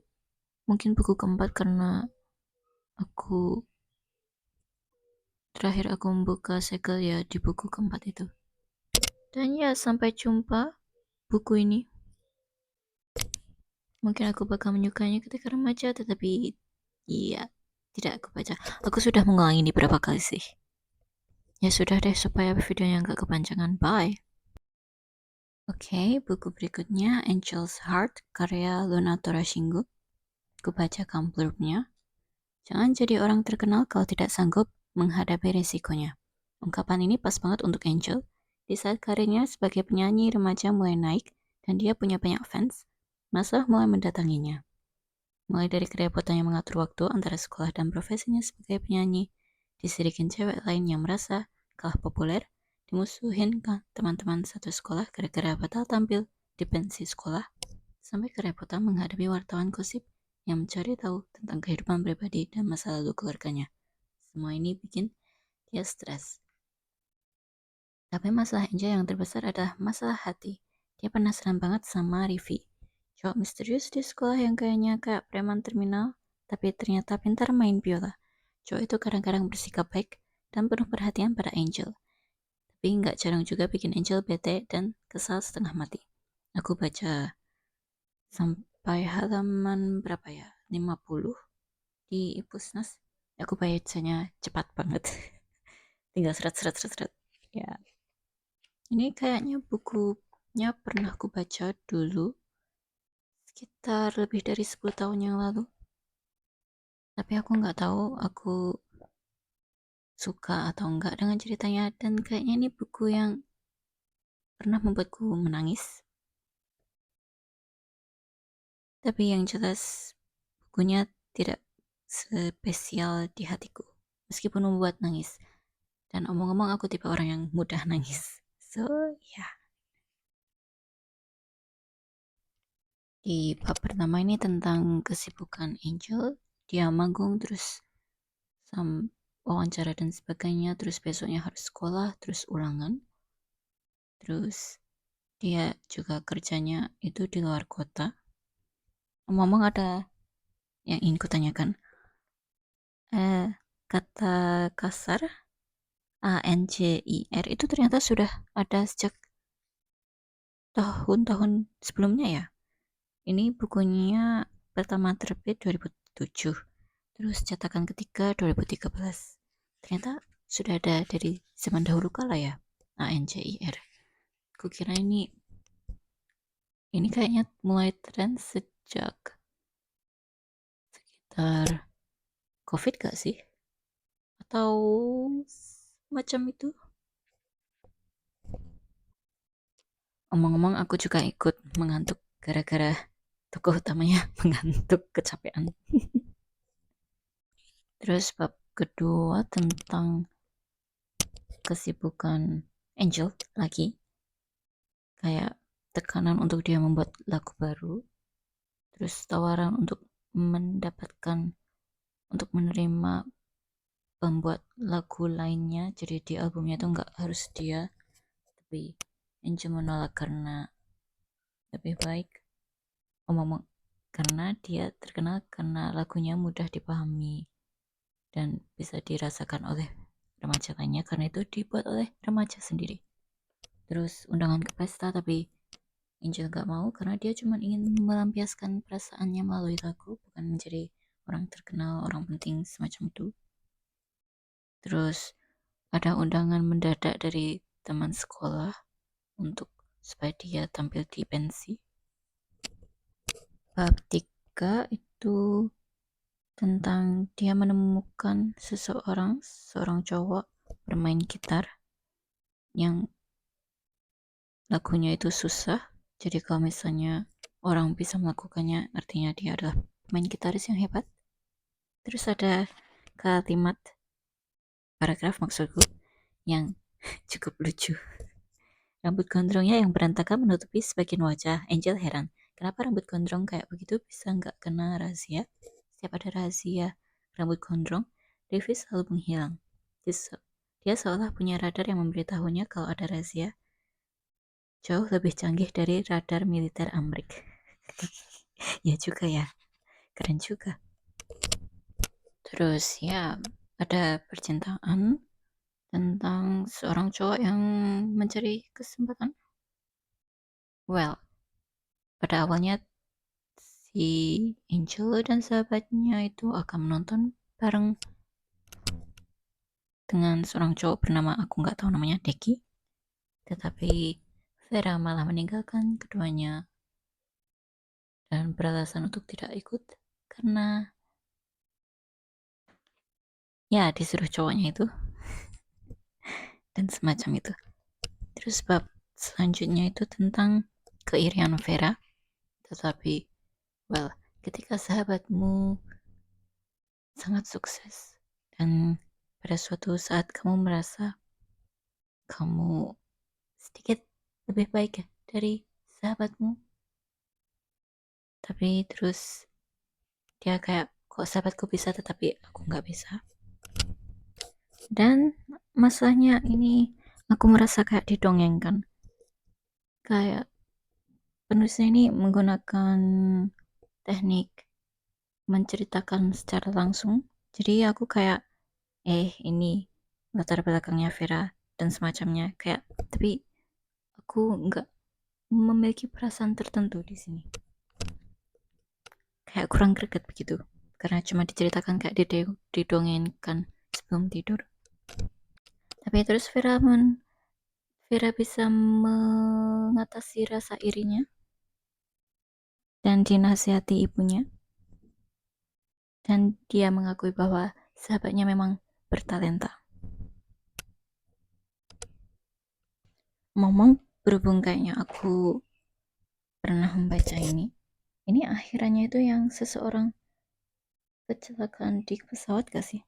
Bukan seseorang tapi sebuah pesawat jatuh terus makanya aku menangis di akhir-akhir. Well, mari kita cek di bab terakhir. Dan ya, seseorang meninggal. Spoiler ya. Tapi sebelum dia pergi selama-lamanya, dia sepertinya mengucapkan kata-kata berisi nasihat sehingga Angel bisa bangkit dan akhirnya menemukan motivasinya untuk menjadi penyanyi yang serius, tidak menyanyiakan bakatnya. Terus lagunya itu dibuat bahasa Inggrisnya terus untuk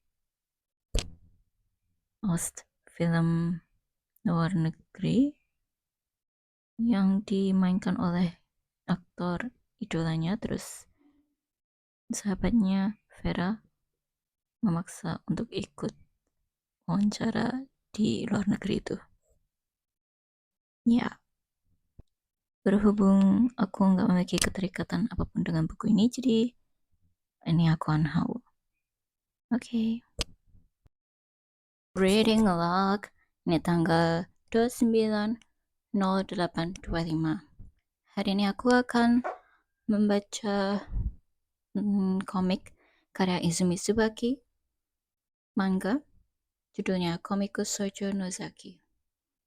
Apa yang ku ingat dari komik ini?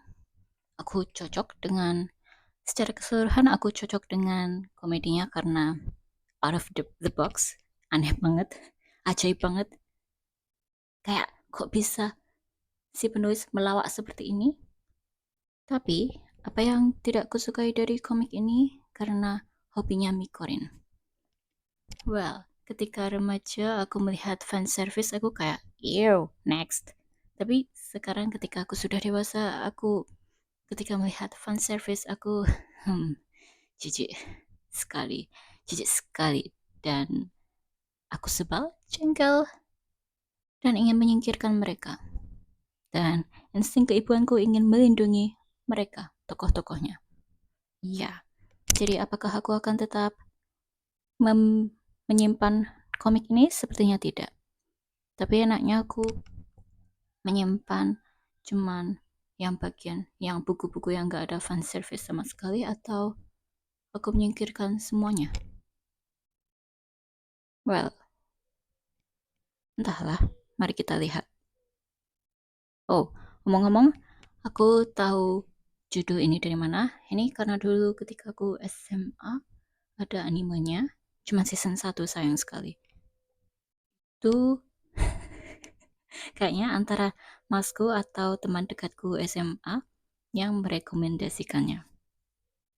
Ini karena apa ya, awal-awalnya itu kocak banget.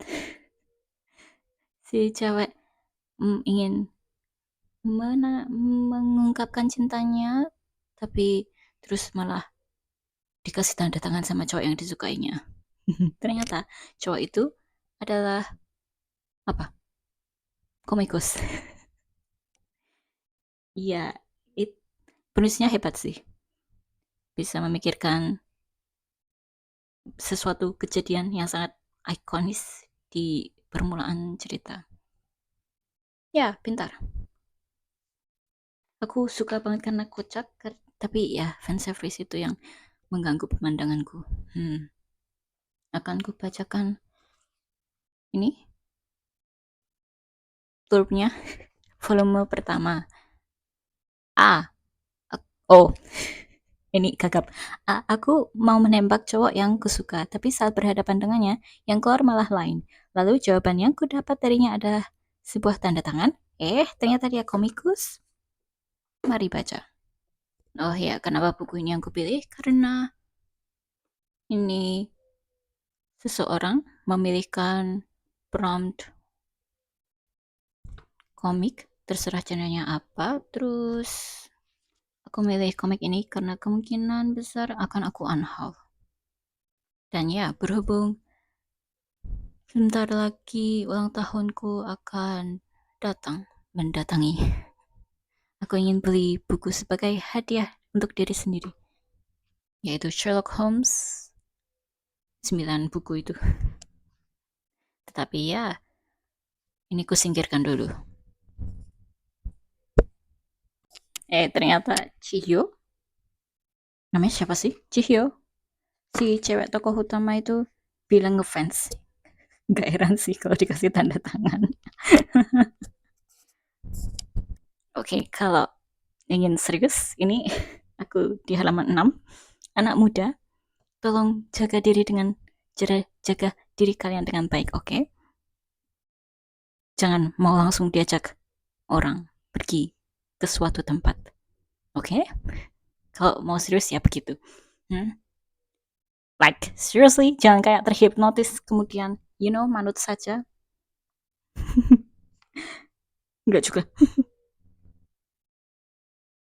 Wait, maksudku, aku bilang enggak juga karena aku tertawa. Ini bukan masalah untuk tertawa. Iya. Dan ternyata malah jadi asisten komikus.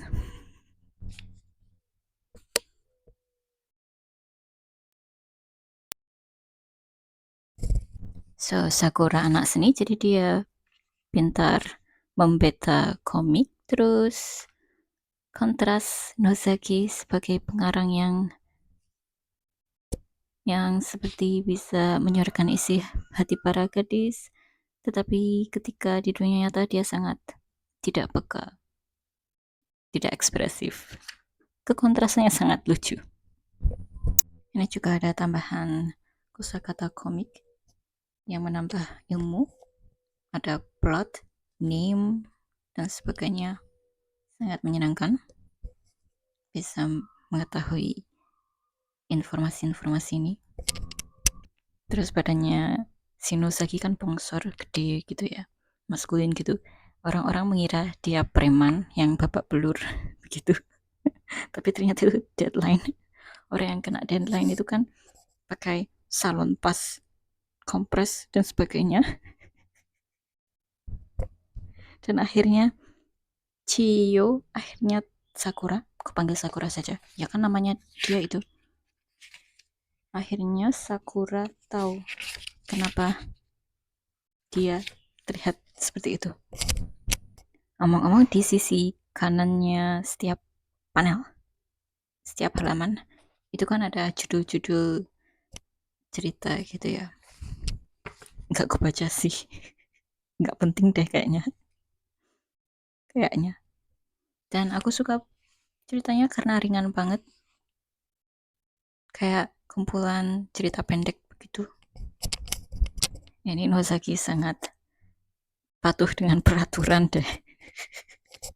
Dan penjelasannya itu kocak banget. Terus diganti dengan suatu hal yang lain yang mirip. Nggak juga. Terus jadinya malah maksa banget. Belum lagi yang sepeda tandem. Itu istilahnya apa ya? Sepeda yang bisa dikendarai 2 orang, bisa sama-sama mengayuh. Ini terlalu kocak sih ini. Terlalu ikonis sih ini. Aku suka quotes ini. Menurutmu bisa muncul getar-getar cinta nggak? Gimana ya rasanya? Gimana ya rasa kepercayaan sih bisa lahir. Ekspresi datarnya si Sakura. Wah, tapi kalau di akhir jadinya di komiknya, rasanya kayak si cowoknya itu terlalu, si cowok di dalam komiknya Nozaki itu kayak terlalu, apa ya, aku lupa kosakatanya, terlalu bling bling, terus kayak aku lupa kosakata, kayak menjual suara, menjual penawaran. Kayak basa-basi, terus bicara manis-manis tapi membosankan. Well, untuk pembaca komiknya Nozaki mungkin suka karena mereka remaja, mereka ingin yang manis-manis, yang lucu, enggak, yang lebih ke sweet, romantis. Mikorin, Mikoshiba sangat merepotkan. Tsundere. Kalau ketemu di dunia nyata, aku bakal bagaimana ya? Aku kan orangnya nggak peka. Ya kayaknya bakal berantakan sih. Tapi menyebalkan sendiri itu. Mana bisa kita baca pikiran dia, oi? Well, kecuali kalau kalian adalah esper yang bisa baca pikiran orang, ya silahkan. Kalau kalian suka sendiri. But aku enggak. Kita kalau mau sesuatu, kita ngomong dong. Orang nggak bisa baca pikiran. Kebanyakan orang nggak bisa baca pikiran. Oke? Oke? Oke? Well, memangnya ada orang yang bisa baca pikiran? Mungkin. Melalui ilmu psikologi dan ilmu supernatural? Mungkin. Dan ya, ternyata sendirinya makhluk sundere itu dijadikan Nozaki sebagai model dari tokoh utama ceweknya. Yay. Ini relate sih. Seorang penulis harus menemukan model supaya karakternya bisa bervariasi. Dan ya, berhubung seorang penulis mempunyai tipe karakter kesukaan tertentu, masanya jadi kayak si cowok A adalah tokoh utama, si rival kayak tokoh utama, terus temannya si cowok utama kayak tokoh utama. Jadi ya, bagaimana cara membuat model-model mereka supaya mereka bervariasi. Oke, ketika Yuzuki Seo masuk di cerita ini, kemunculannya sangat menghebohkan. Oke, Nanti akan ku kasih tahu tokoh-tokoh favoritku di sini. Weh, jangan-jangan aku kayak Yuzuki Seo ini ya, terlalu belak-belakan. Gak, gak sensitif banget sama perasaan orang lain, jujur banget. Terus ketika Seo itu manggilnya Seo apa Suzuki sih? Suzuki, Yuzuki. Itu ketika bertanding mau menang sendiri, terus dia dijadikan sebagai contoh buruk untuk nggak ditiru orang-orang. Dan ya ternyata Seo, Yuzuki, whatever, dia sangat pintar menyanyi dan terlihat sangat anggun, padahal biasanya dia petakilan. Tapi pertemanan antara Yuzuki dengan Chio Sakura itu imut sih, mereka beda jauh gitu. Wow, kesalahpahaman di hayalan Sakura itu sangat sangat membagongkan ya. Kashima dia terpesona banget, terus bisa-bisanya mengucapkan kata-kata yang diucapkan pangeran di dunia nyata dengan entengnya.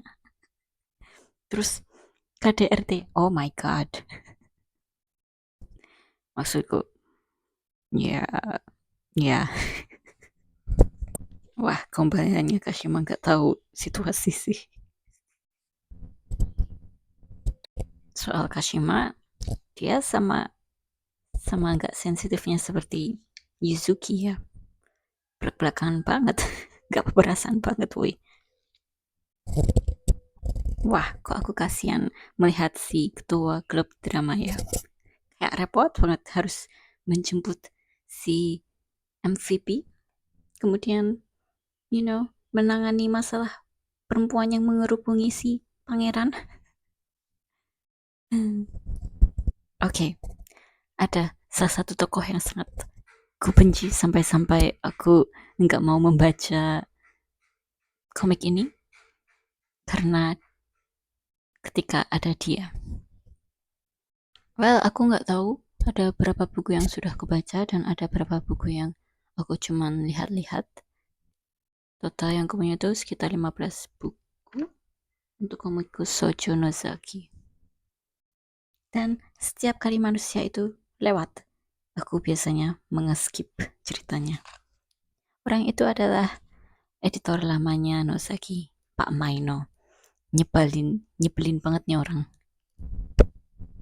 Aku ingin melemparkan sepatu kepada dia. Narsis banget nih orang, aku pengen mana memaksakan kehendak banget lagi nih orang. Ini pembahasan soal teman dari si tokoh utama yang selalu membantu membuatku kepikiran apakah mereka baik-baik saja membantu tokoh utama, terus bagaimana dengan kebahagiaan mereka sendiri? Dan ya, mereka sangat random, si Nozaki dan Mikoshiba sangat random mereka.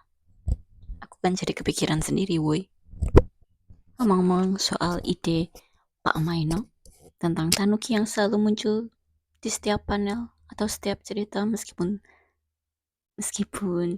seharusnya itu cerita serius. Sebenarnya itu yang membuat penulisnya mudah diingat ya. Pintar juga dia, tetapi menyebalkan. Aku baru sadar dan atau ingat kalau si komikus cewek tetanggaan dengan Nozaki. Wah, editor itu tidak seharusnya dia mengubah pemikiran si penulis, hanya mengarahkan dan memberikan alternatif yang lebih baik, bukan mengubah alur atau gambar si pengarang. Nyebelin banget. Ngomong-ngomong, ini berarti di volume pertama ini setiap bab memperkenalkan tiap karakter yang bakal muncul dan penting di cerita ini, kayak untuk meng-highlight kepribadian tokoh itu, dan nice. Terus ini pasangan favoritku adalah siapa namanya? Kashima sama Hori. Karena aku suka, you know, you don't know. Tall Queen sama Short King. But yeah. Oke, kemungkinan besar kalian nggak memahami maksudku karena aku berkata di dalam hati dan tidak bisa mengungkapkannya. Ngomong aku ini baca satu buku lama banget deh. Komik loh, sekitar 1,5 jam loh. Lama banget. Jadi ini bukunya aku kasih rating berapa? Antara 4 atau 4,5 dari 5 bintang. Aku mau bicara apa lagi ya? Untuk saat ini tokoh cewek favoritku adalah Chio atau Sakura. Namanya siapa sih? Sakura. Terus untuk karakter cowok favoritku adalah Hori karena ganteng. Tapi KDRT kalau dibaca tanpa konteks sih ya berbahaya. Atau well, ada tipe komedi yang violence gitu. Dulu aku paham, tapi karena sekarang aku baca berita dan sebagainya, aku lebih concern. So, atau mungkin karena hidupku yang semakin dewasa dirimu, semakin dewasa pikiranmu, dan semakin dunia ini terasa semakin membosankan. Hahaha. Atau aku orangnya sekarang terlalu serius sehingga tidak paham komedi ya. Hahaha. Oke, ini aku akan membaca volume yang kedua. Aku bacakan blurb-nya. Sepayung berdua dengan Nozaki. Kya! Well, kenyataannya memang tak seindah bayangan. Lalu saat mampir ke rumahnya, tiba-tiba Nozaki meminta aku. Wow, ambigu sekali. Wow, ambigu sekali, nak. Wow, ambigu sekali, nak. Well, ya, ini cerita komedi, bukan cerita, you know. So, mari kita baca. Ngomong-ngomong, sebelum aku lupa, ternyata banyak yang ambigu di sini ya. Dulu pas remaja aku sepertinya tidak peka, tidak tahu, tidak paham, tidak nyambung, tetapi sesuatu itu berkaitan dengan persepsi seseorang. Ada suatu cerita science fiction yang sangat kusukai dulu karena aku suka tentang organisme, monster-monster yang mengerikan. Tetapi setelah dewasa dan setelah aku membaca suatu komentar bahwa konsep alien tersebut merupakan representasi dari sesuatu, aku pun langsung patah hati dan shock. Dan ya, segala sesuatu memang tergantung persepsi masing-masing dan ilmu pengetahuan yang dipahami oleh orang masing-masing. Begitulah. Aku di halaman 5 dan ya, seorang penulis pekerjaannya kan berkaitan dengan menulis ya. Jadi kalau misalnya mereka berkegiatan di luar, enggak mereka sih, mungkin cuma beberapa atau banyak dari mereka. So ketika mereka bermain di luar, mereka kayak kepikiran, wow, yang ini tuh cocok untuk tokohku yang seperti ini dan ceritaku nanti mereka akan seperti ini. Jadi kalau misalnya ternyata di dunia nyata dia sedang berkencan, dia tidak sadar bahwa dia sedang berkencan karena yang dipikirkan adalah yang berkencan itu tokoh-tokohnya yang ada di ceritanya, semacam itu. Dan ya, terkadang seseorang yang menulis itu melakukan sesuatu hanya untuk mencari pengalaman supaya penulis itu bisa membuat tokoh yang seperti ini. Paham maksudku? Oke, jadi ada suatu kata asing yang aku baca Pemret, PEMRED. Aku cek di KBBI, akronim dari pemimpin redaksi. Ya, akhirnya aku nyambung. Sebenarnya bisa dilogika sih, tetapi aku sedang tidak nyambung.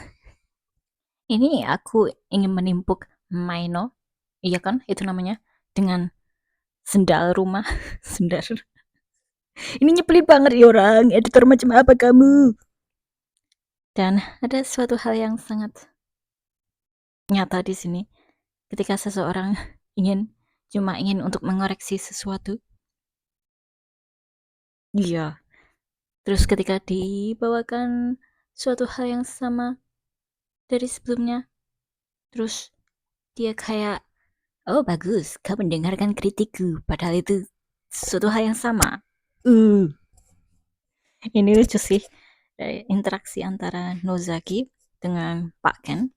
Nozaki sangat menghormati Pak Ken dan ingin berinteraksi lebih jauh seperti basa-basi terlebih dahulu, tetapi berhubung dia bicaranya di dalam kepala, terus ketika dia menyampaikan ide ke Pak Ken jadi, lu ngomong apa sih?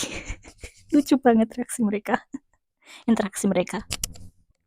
Omong-omong, kayaknya aku suka trope percintaan opposite attract. Kayaknya. Kayak misalnya tall queen, short king, atau mungkin kebalikannya short queen, tall king, atau ini ada Yuzuki sama aku lupa nama cowok ini. Siapa ya ini? Ya, begitu. Terus aku juga biasanya suka cowok kutu buku sama cewek populer. Kayak aku suka opposite attract mungkin. Terus sama ini ada tambahan informasi soal screen tone. Informasi yang menarik dan bagus. Dan misalnya kalau aku terlibat oleh hal-hal komik begini, kayaknya aku bingung memilih efek-efek, motif flash, whatever, terus nomor-nomor mereka. Karena ya, mereka terlalu banyak untuk dihafalkan. Ngomong soal impresi seseorang, misalnya ada seseorang penyanyi yang bagus banget, terus tapi orang itu, tapi fansnya nggak tahu mukanya bagaimana, terus mereka menjadi, well, bukan penyanyi sih, kayak youtuber terkenal yang biasanya enggak face reveal, biasanya enggak pakai muka mereka di media sosial, tapi terus mendadak muncul dengan face reveal begitu, terus tiba-tiba anggapan orang runtuh, padahal mereka sendiri yang berpikir macam-macam, menghayal macam-macam. Ya, padahal youtuber itu cuman ingin hidup damai tanpa perlu dikenali banyak orang seperti itu, tapi impresi macam-macam hayalan yang melebihi fakta, hayalan yang terlalu tinggi bisa menghancurkan impresi. Terserah deh, aku nggak pintar ngomong. Begitu ironis ketika seseorang insomnia karena seseorang, tapi penyembuhnya juga berkat orang yang sama yang membuat dia insomnia. Begitu ironis. Dan omong-omong, si penulis ini, Nosaki lebih tepatnya, suka membuat versi, misalnya temannya cowok dibuat tokoh utamanya cewek di komiknya, terus begitu juga sebaliknya. Kalau dipikir-pikir bagus juga ya, karena supaya sahabatnya, misalnya penulis ada yang menggunakan temannya sendiri untuk model referensi karyanya, jadi supaya ketika temannya itu membaca buku itu, temannya tidak sadar bahwa itu dia. Bagus juga ini. Ngomong salah satu kelemahan dari penulis, orang yang suka menulis adalah ketika kita sudah macam-macam memikirkan background dan pemikiran suatu tokoh, tetapi ketika ditulis, kita nggak menyampaikan segala hal-hal yang berada di dalam pikiran si tokoh. Maka dari itu, si pembaca kurang bisa mengerti tokoh seperti kita memahami tokoh kita. Maka dari itu, penjelasan mengenai tokoh itu sangat penting. Pemikiran-pemikirannya dimasukkan ke buku. Oke, ini salah satu pertanyaan yang sering kutanyakan ketika membaca suatu cerita-cerita romance yang berlatar di sekolah. Dan aku pernah membaca tentang seorang penulis yang masih SMA atau SMP mencoba menulis anak-anak kuliah itu. Terus ada pembaca yang berkomentar seperti ini, boy, dunia anak kuliah itu gak bisa seperti itu. Mereka itu sibuk dan sebagainya, kayak nggak realistis dan tokoh itu terlalu sempurna. Terus ketika membuat tokoh, aku memikirkan apakah aku juga seperti itu kalau misalnya aku membuat tokoh yang ahli dalam bidang ini, tapi aku belum pernah mempelajarinya dan referensiku belum cukup untuk menggambarkan kehidupan orang yang mendalami bidang itu. Terus kalau jadinya aneh itu seperti apa? Ini aku suka kalimat ini. Mereka itu percintaan melulu. Kapan belajarnya ya? Ngomong mereka ini tokoh-tokohnya random sekali. Aku penasaran ketika sekolah dulu apakah aku juga serandom mereka? Apakah teman-teman sekolah kalian juga serandom ini? Kayak idenya aneh-aneh saja kok bisa kepikirkan. Weh, kalimatku salah. Ya, kok bisa terpikirkan. Terus aku kalau misalnya jadi Pak Ken menghadapi penulis kayak Nozaki ini, kehidupanku bakal kayak gimana? Ini orang random banget. Kayaknya aku bakal berpikir seperti ini. Ini bocah zaman sekarang aneh-aneh banget otaknya. Kenapa bisa melawak seperti itu? Kalian. Ngomong tentang kesalahpahaman antara Kashima dengan Hori soal Koishio. Ini kapan selesainya ya? Kayaknya masih lama gitu kesalahpahaman mereka. Aku jadi kasihan sama Hori masalahnya. Dan Kashima jadi juga ingin ku timpuk pakai sendal deh. Ini juga Mikoren ngasih nasihat ngawur banget sih. Kan kasihan Horinya. Ini si Hori melakukan KDRT. Mereka belum menikah sih. So, kekerasan sebelum rumah tangga. Siapa yang gak bakal marah ya? Karena Kashima sangat menyebalkan. Gak peka sekali. Oke, ini soal adegan romantis payung. Aku nggak menyangka si penulis bisa kepikiran banyak adegan lucu di sini. Kayak mereka Shinozaki sama Sakurai atau Chio itu memikirkan kira-kira adegan-adegan seperti apa yang bisa terjadi ketika hujan. Nah, mereka mengamati dan banyak hal di sini yang aku bahkan nggak terpikirkan.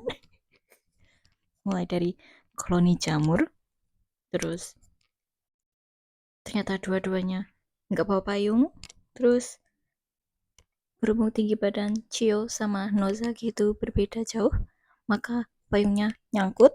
Terus ketika Nozaki menyodorkan payung ke Chio, Chio-nya jadi kayak air terjun begitu. Terus yang pas Kashima dirubungi para fans, jadi yang jadi mereka membawa payung, jadi mereka kayak koloni jamur. Terus siapa namanya, Hori mengambil Kashima, menarik Kashima langsung dari sana. Lucu banget, tapi lebih lucu di animenya sih. Dan kenapa kayaknya ini komiknya ini sangat laris kan, atau enggak? Gue kira ini sangat terkenal. Dan kenapa cuman ada season 1? Menurutku animenya itu salah satu dari yang terbaik dari anime komedi deh, seingatku. Atau animenya cuman sebagai promosi ya, biasanya begitu kan. Siapa saja tolong pecat Maino. Ngomong-ngomong, apakah Maino suatu hari nanti akan mendapatkan karakter development? Karena sekitar volume 15 atau 14 dia belum ada perubahan sama sekali dan aku ingin mencotosnya. Ngomong nih series targetnya sampai berapa buku sih? Karena mereka sih lucu-lucu saja, tapi kalau begitu-begitu saja dan tidak ada suatu perkembangan, rasanya kayak monoton. Tapi ada perkembangan percintaan dari salah satu pasang sih, atau dua pasang, entahlah. Yang jelas tokoh utama kita, heroin dan hero-nya, mereka belum ada kemajuan. Kayaknya ada sedikit, tapi masih nggak paham. Si cowok masih nggak paham apa yang sedang terjadi. Seingatku begitu. Jadi ini tuh siapa sih namanya, Maeno itu adalah manipulator yang victim blaming, menyalahkan, seperti dia kayak korbannya dan menyalahkan orang yang seharusnya dia minta maaf kepada. Nah, ini nyebelin banget, tapi dibuat komedi ini semacam sarkasme kepada para manipulator. Nyebelin banget. Aku ingin meninjunya. Wakamatsu itu anak baik ya, sopan sekali kepada kakak kelasnya dan baik. Dia harusnya berakhir dengan perempuan yang baik-baik juga. Aku kayak kasihan dia ketika dia bersama dengan Yuzuki. Tapi mereka lucu juga sih. Tapi aku kasihan. Tapi mereka lucu. Tapi aku kasihan. Ini aku kasih rating berapa ya? Berapa enaknya? Ada semacam fan service sih. Tapi nggak terlihat. Terlihat sih, tapi kecil. 3,5 atau 4 atau 4,5. Entah. Dah. Oke, sekarang volume ketiga Komiko Shoujo no Saki. Ku baca counternya saat sedang membicarakan tentang kelemahan untuk sang karakter utama komik Nozaki. Tiba-tiba aku jadi kepikiran, apa ya kelemahan Kashima yang selalu terlihat super sempurna itu? Ternyata, kata Mikoshiba, Kashima selalu menolak jika diajak ke karaoke. Ngomong soal prompt ini, kan prompt pertama yang terpilih adalah Kei Chooses. Jadi temanku memilihkan buku tipe genre, buku dan jenis buku dan genrenya apa. Terus dia cuman bilang baca komik gitu kan. Dia milih komik. Terus aku nanya genre apa, tapi dia tidak menjawab. Dan sepertinya dia tahu bahwa aku sudah memantapkan hati untuk membaca komik ini, untuk menghanhal komik ini sejak entah berapa bulan yang lalu. So nice. Oke, akan ku baca komiknya. Ini Nozaki sama Sakura sama-sama nggak berbakat kalau dimintai tolong kencan buta itu seperti apa.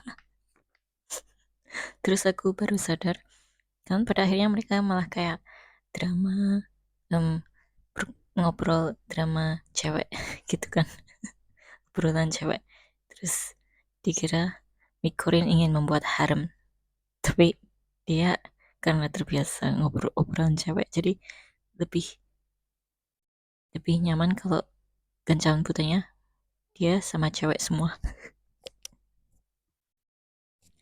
Aku ingin meninju siapa itu namanya, Pak Maino ya. Aku ingin meninju Pak Maino. Nyebelin banget aku pengen meninjunya. Ini jangan-jangan curhatan pribadi si penulis ini atau kawan si penulis atau apa begitu. hmm? Hah? Hah? Ini orang nyebelin banget, aku pengen ninju dia. Jadi dia dia bilang ke temannya Pak Miyamai untuk memakai baju biasa saja ketika reunian. Dia sendiri pakai jas dan kawan-kawannya pakai jas. Padahal Pak Miyamai itu sudah memakai jas awalnya. Ayo, kita smackdown dia, oke? Okay? Dan padahal siapa sih namanya? Dan padahal Miyamai itu ganteng, tapi dia berat badannya naik turun terus tuh karena Maino. Karena Maino, selamatkan Miyamai, woi. Ya, mari kita meng-smackdown Miyano. Wait, itu kan namanya. Ini Seo nyaman banget sama Waka. Omong-omong, para asistennya Nozaki itu dikasih uang gak sih? Mereka kerja keras banget loh. Karena Nozaki sendiri absurd banget orangnya, random banget. Kayak oke deh terserah. Jadi kawan-kawannya tuh kudu bekerja keras banget loh ini. Mereka harus dapat uang. Gaji dong. Ini hobinya Mikorin mengganggu pemandangan banget, woi. Ini Hori kok keren banget ya, dia kayak bisa membuat meja mainan gitu. Ya, dia juga ganteng ya. Ini ada yang lucu. Jadi si Hori membuat meja, terus Mikorin menghias meja itu pakai peralatan makan. Terus si Hori membuat rumah dan sebagainya, ruang tamu, kamar, dan perpustakaan. Di perpustakaan ada apa sih? Buku dan itu namanya apa? Rak buku. Nah, itu. Terus Mikorin menghiasnya dan terus kayak Mikorin excited banget mau dibuatkan dapur apa enggak ya kira-kira.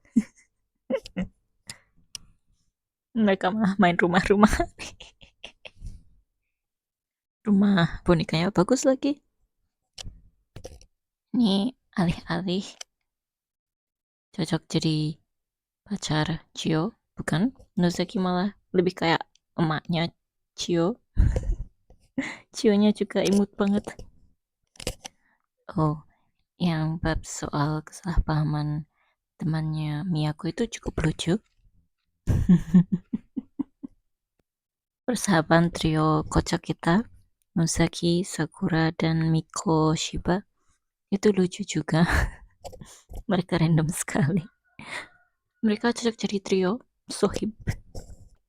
Ini cukup susah juga ya mencoba memikirkan ini kira-kira siapa yang berbicara, ini siapa yang berkomentar. Lumayan susah. Oke, secara keseluruhan nih oke, membuatku tersenyum-senyum. Ada juga yang membuatku sampai terkekeh. Tapi ada juga yang kayak biasa-biasa saja. Aku kasih rating berapa aku nggak tahu. Antara 3,5 atau 4 dari 5 bintang. Ini yang bagian kelas Aurimitsu Yamaino. Sebenarnya menarik soal hal redaksi begitu. Tetapi kecil-kecil banget tulisannya, mataku sakit. Reading log 10 September 2025. Aku akan membaca lanjutan volume berikutnya, Kamiko Soja Nozaki volume 4. Aku bacakan blurbnya. Mayu, adik Nozaki, Muncul di sekolah, manisnya menjemput sang kakak di sekolah, tapi ternyata si Mayu ini cowok bongsor yang sangat pemalas. Oke, ini dua bab pertama ini temanya hal yang mengejutkan, plot twist dan plot twist.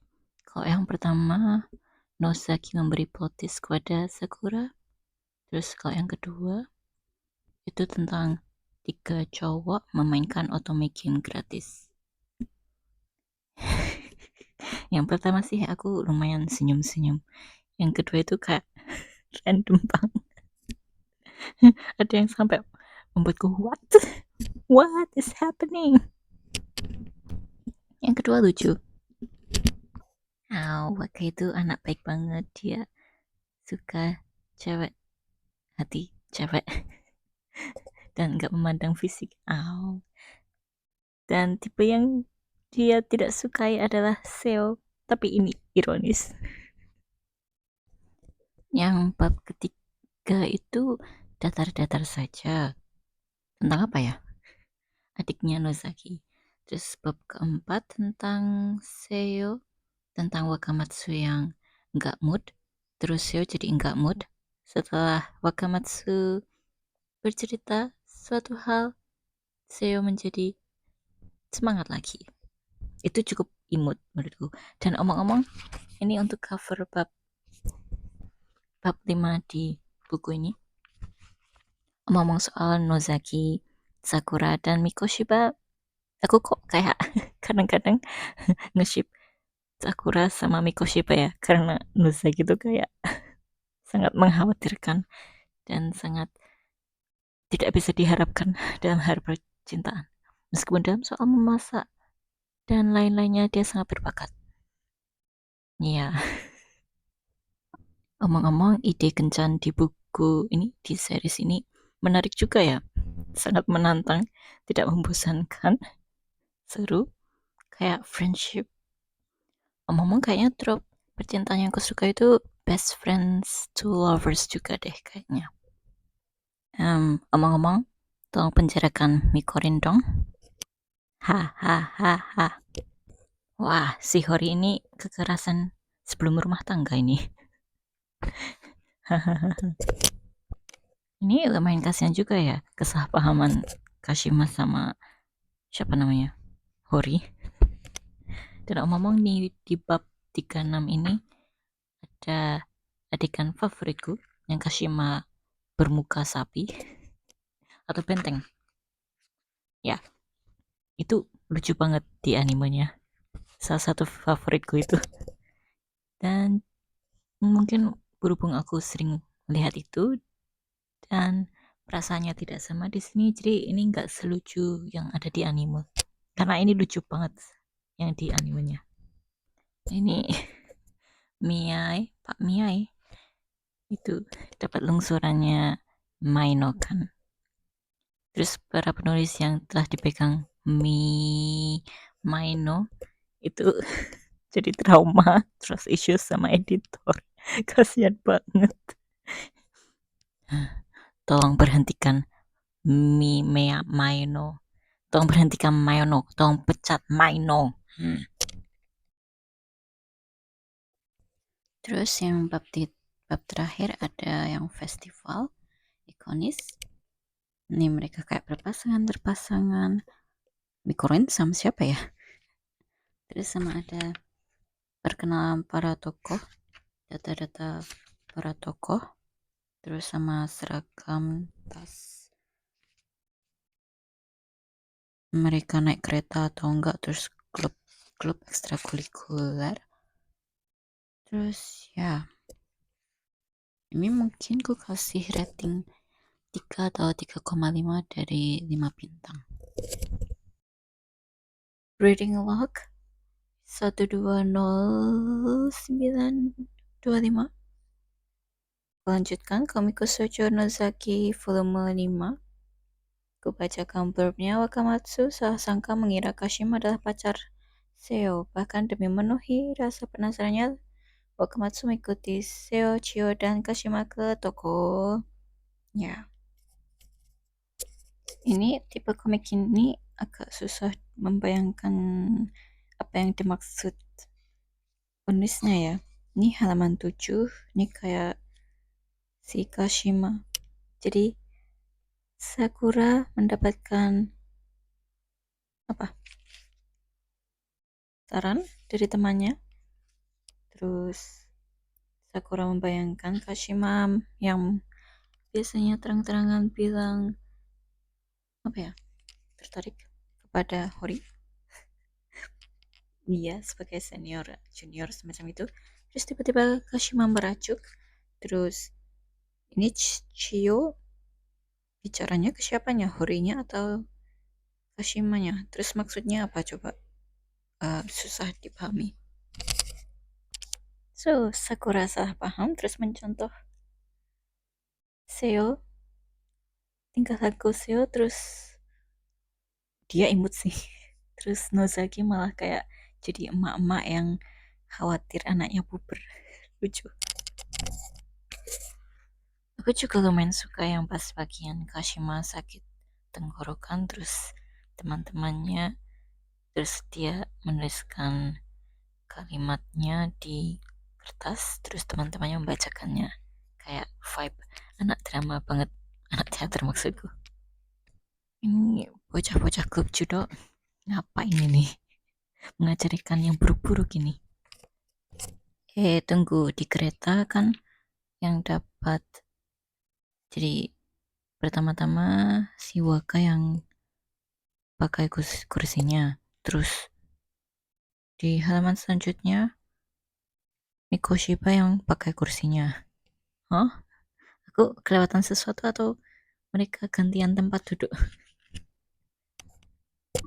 Ngomong-ngomong pas siapa namanya? Waka membenahi earphone yang kusut di telinga siapa dah namanya? Yuzuki. Itu dia kelihatan gentleman banget. I ship them. They're so cute. Terus tatapannya si Seo kayak ngalamun gimana gitu. Dan omong-omong yang di bonus cerita sebelum chapter 45 itu kursi keretanya sudah lowong loh. Sementara Yuzuki sama Waka, weh, di halaman 56 juga kursinya sudah lowong banget loh. Mereka malah mesra-mesraan. Kerendeman Nozaki dan Sakura itu random banget. Cukup kocak. Aku mungkin bakal bereaksi kayak teman-teman mereka. Mereka ngomong apaan coba? Ngomong aku selalu lupa. Aku baru ingat kalau Kashima dan Yuzuki itu bisa dekat karena mengajari Kashima menyanyi. Aku selalu lupa. Dan aku selalu bertanya-tanya, ini kenapa mereka bisa berdekatan ya? Kenapa mereka bisa akrab? Ternyata ya itu jawabannya. Ini di bab ini ini beberapa aku lupa. Yuzuki laknat sekali nih. Oh, yang bab ada fan service-nya, banyak fan service semacam itu. Yuzuki, wah, sebel banget aku. Kasihan para cowoknya. Oke, ini agak sedih dan wholesome sih. Kan Nozaki seperti mengucapkan pujian, tapi berhubung ya Sakura sempat deg-degan, sempat blushing, tapi berhubung dia sudah paham sahabatnya itu, jadi dia bilang, jadi dia sadar bahwa sebenarnya Nozaki tidak melihatnya, tetapi melihat pasangan lain yang ya PDKT. Ini aku humorku pecah banget di halaman 123, 122 juga. Kesalahpahaman ilustrator semacam itu. Jadi Pak Ken nggak bisa menggambar, terus yang menggambar itu salah sangka jadinya adegan pecah semangka jadi kekerasan, pecah kepala. Terus main bola voli, orang malah menonjok temannya. Yay. Ini ada informasi tentang cara pembuatan cover majalah. Sangat menarik, sangat informatif. Wah, ternyata Cio ini stalker. Diam-diam menghanyutkan. Oke, aku sangat terkekeh-kekeh di bab 50 tentang pertemuan Cio dengan Nozaki. Nozaki sangat parah. Dia kurang tidur jadi makin random otaknya. Dan ternyata heroin si Mamiko juga terinspirasi dari kitanya si Cio. Yay. Oke, buku ini mau aku kasih rating berapa? Entahlah. Lucu, tapi aku sangat muak dengan fan service, so 2,5 atau 3. Dah. Reading log 140925. Sekarang aku akan membaca komik Kusoujo Nozaki volume 6 karya Izumi Tsubaki. Kebacakan blurbnya. Demi mencari bahan plot, Nozaki sang komikus siap melakukan apapun. Main game horor, jurit malam, jadi manajer cewek, semua dijajalnya. Dan kabar mengejutkan terbaru, Mikoshiba ternyata pacaran dengan Seo. Oke, aku akan baca. Ini lucu banget. So, aku akan memakai komik shoujo sebagai panduan hidup. Terus Nozaki kayak seorang kakak atau bapak yang mencoba menasihati anaknya.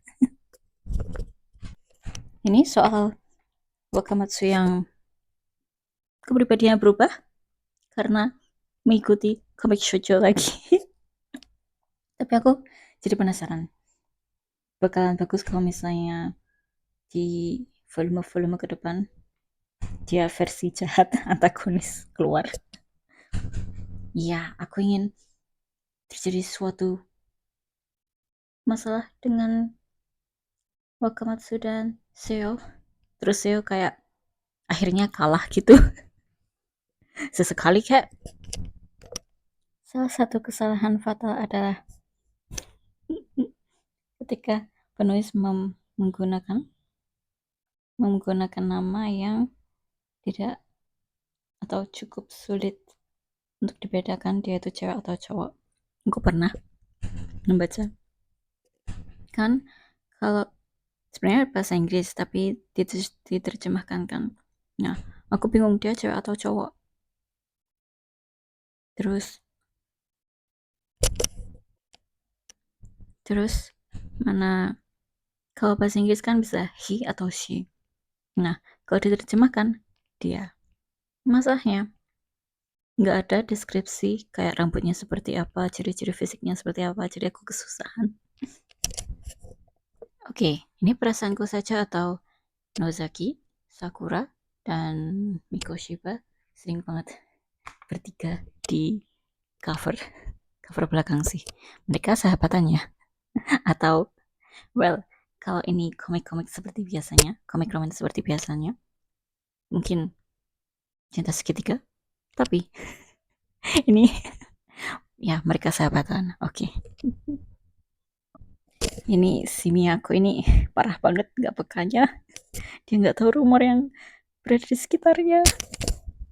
Ini cukup menarik sih untuk menambah konflik. Ada tambahan Ryosuke yang ternyata kakaknya siapa itu namanya? Seo. Dan wow, cukup imut ya melihat tiga gadis itu bersahabatan terus dia dianggap adik oleh si Ryosuke. So cute. So ini cute banget Kashima sama Hori. So jurit malam, Kashima memerankan sebagai cewek yang takut, Hori sebagai hero-nya. Terus melihat Kashima yang tumben-tumbennya imut gitu.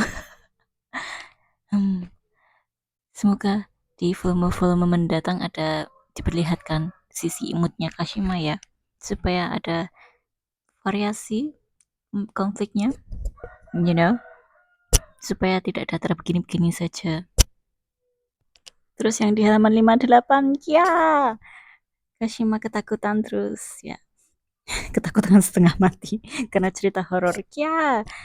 Begitulah, kita menginginkan cerita yang variasi, konflik yang bervariasi, yang berbeda-beda, yang sehingga rasanya tidak datar-datar, right?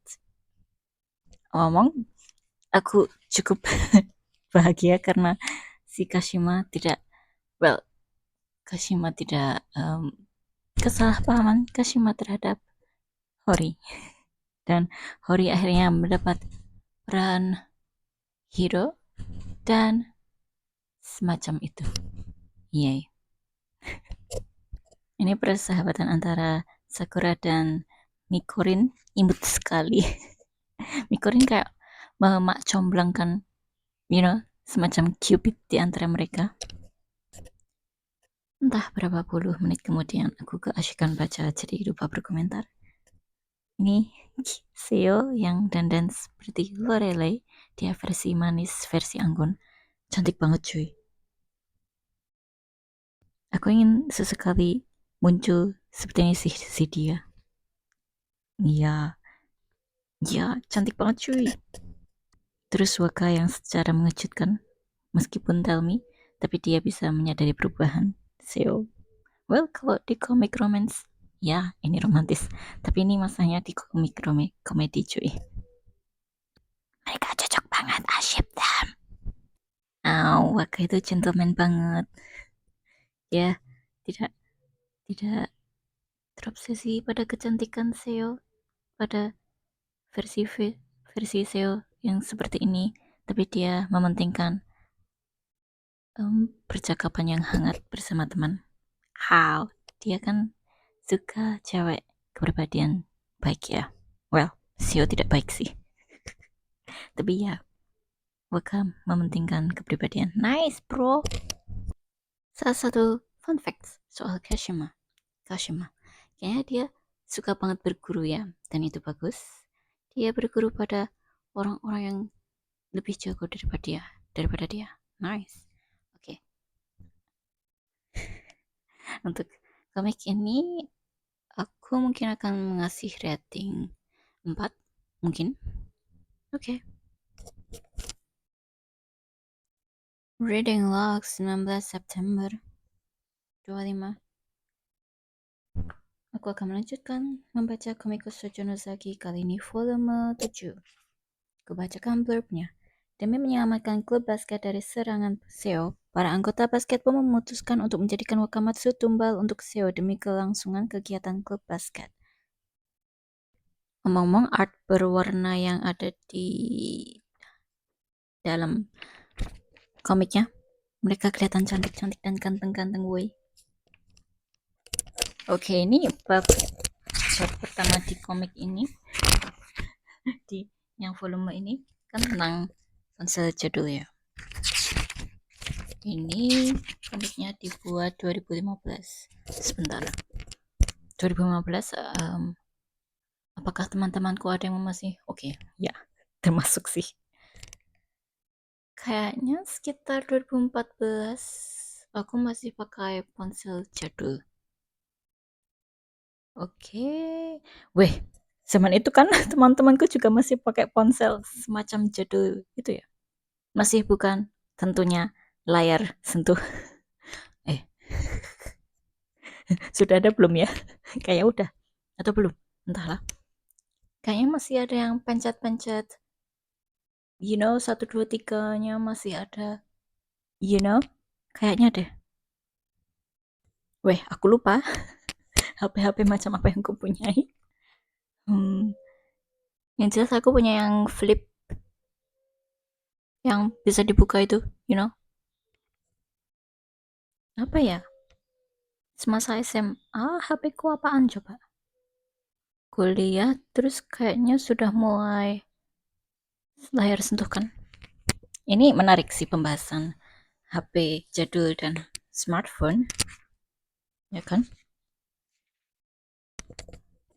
Ini kesenjangan HP-nya yang bervariasi, ada termasuk banyak yang pakai jadul, ada yang pakai smartphone. Wow, sebenarnya layar sentuh itu sejak kapan ya? Aku nggak terlalu tertarik sih. Dan ya ini menarik banget. Dari yang ku dengar kayaknya orang Jepang lebih suka pakai email ya. Menarik, menarik. Aku jadi kangen main email cuy. Terus ada yang jadian berkat gelas telepon gelas telepon. Kok cute? Wholesome gitu, gimana gitu ya. Ini teman-temannya Miyako yang mencoba menjaga Miyako cukup wholesome meskipun mereka sendiri yang pikirannya.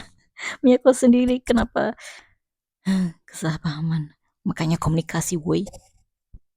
Omong-omong aku sudah pernah bilang kalau tokoh-tokoh di komiku Shoujo Nozaki banyak yang namanya dimulai M gak sih? Nama panggilan mereka seenggaknya. Kayak susah banget dihafalkan. Ini lucu juga mereka main Kokurisan. Jadi pertama-tama siapa namanya? Sakura sama Kashima yang main berdua. Terus Hori datang, terus mereka bekerja sama menjawab pertanyaan Hori. Habis itu ngomong-ngomong, kalian ada pertanyaan? Kashima nanya siapa yang disukai Hori. Nah, Hori jawab Kakuni, terus Kashima yang menjawab Kashima. Tapi ya berhubung mereka gak sependapat, jadi koinnya gak mau bergerak. Tapi pertanyaanku adalah Kakuni itu siapa woi? Ini kenapa belum ada disebut di volume-volume berikutnya ya? Bukannya bakalan ada suatu hal yang menyenangkan, drama menyenangkan jika Kakuni dan Kashima memperebutkan sebagai seseorang yang disukai Hori? Ya kan?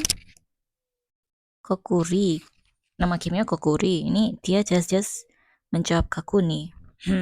Ayo munculin dong. Kayaknya selama bertahun-tahun sejak 2016.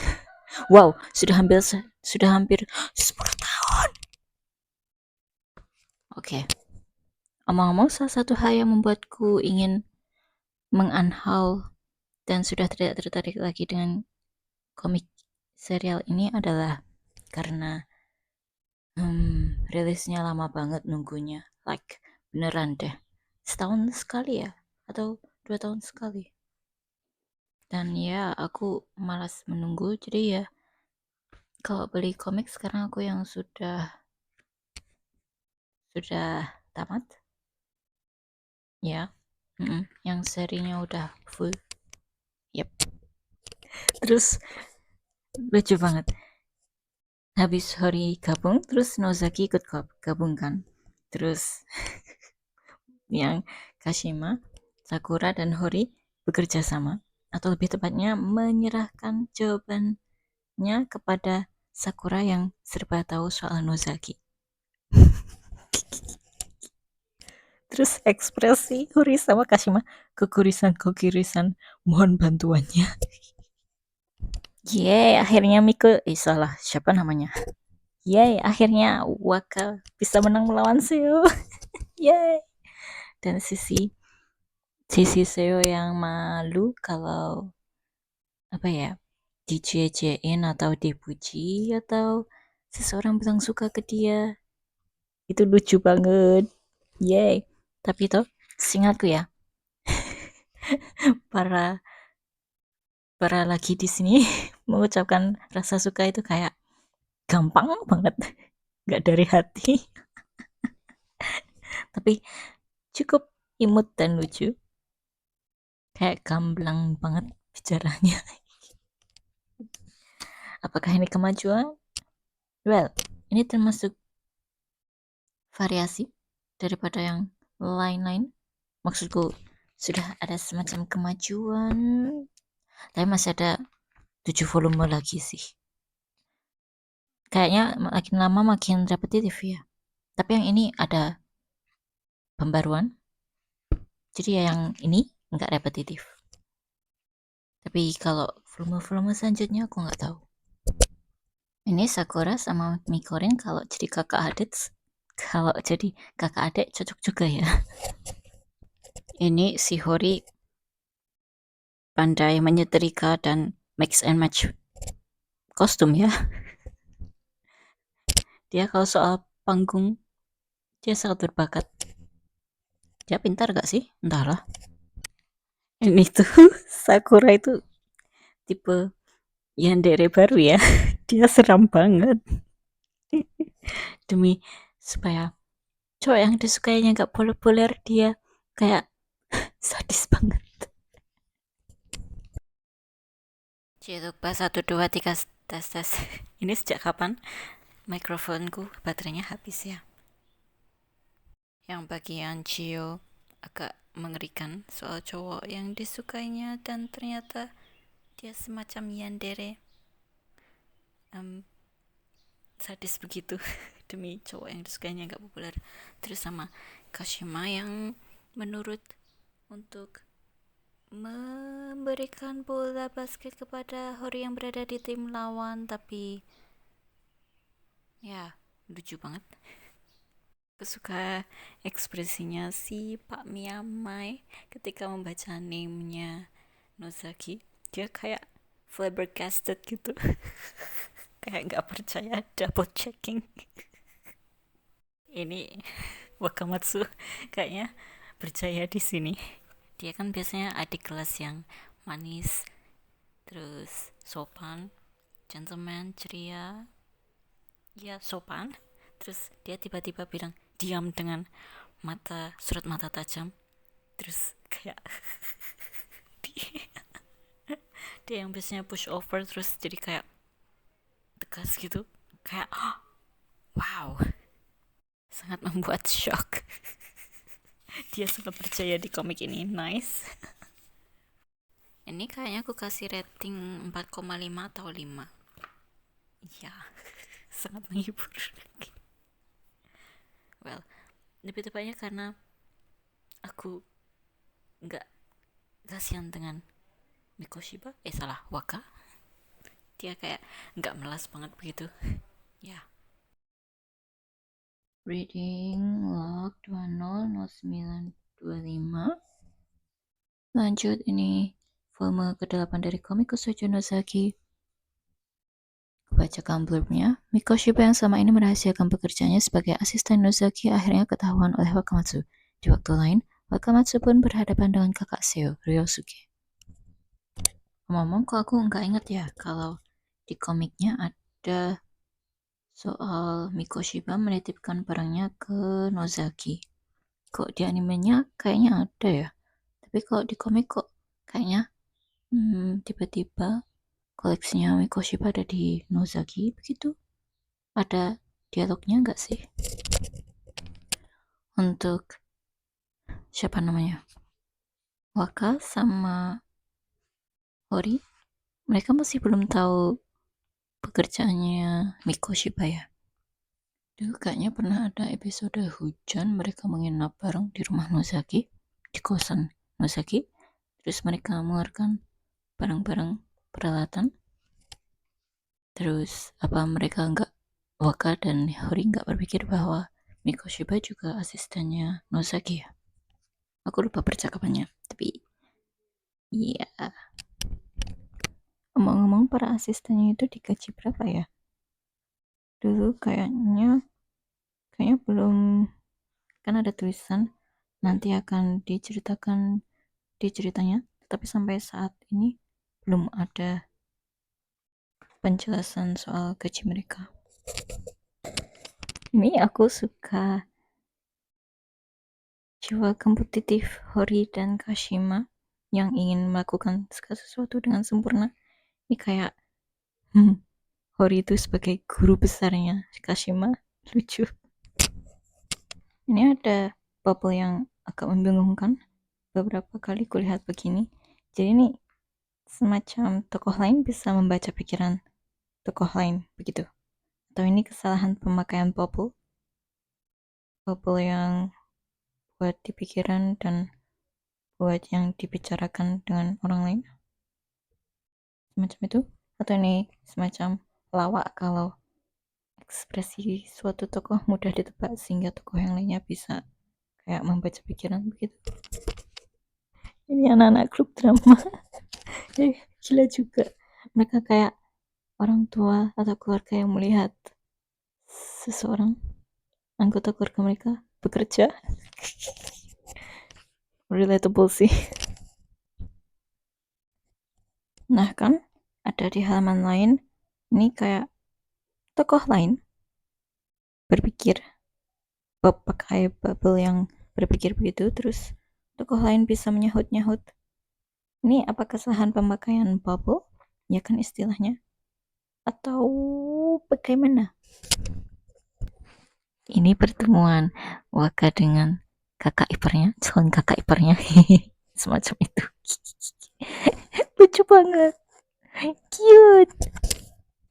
Ini kayaknya Yuzuki memanfaatkan Waka ketika mereka kayak iseng menjadi kakak adik itu seperti apa. Ngomong-ngomong, setelah membaca soal perpustakaan ini kan kita sudah bisa membuat kartu sendiri ya. Jadi kayak informasi itu sudah nggak ditempel. Sudah? Masih nggak sih? Kayaknya masih deh. Masih tahu. Jadi kita minjam buku terdata, terus kayaknya dicap gitu dua-duanya. Ini kurang lebih Nozaki mengucapkan kata cinta ke Chio meskipun itu teknik. Kan Nozaki bilang I love you tuh maknanya apa? Aku menyukai betamu, teknik betamu bagus atau semacam itu kan. Terus kalau I love you maknanya Chio, itu aku rela belajar menggambar latar belakang demi kamu. Mereka cocok tuh.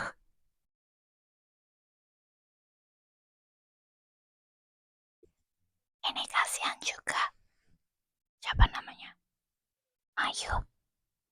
Kami minta nomor telepon untuk latihan judo. Tapi berhubung dia membuat orang ketakutan, dia jadi nomor itu dipalsukan. Kasihan juga.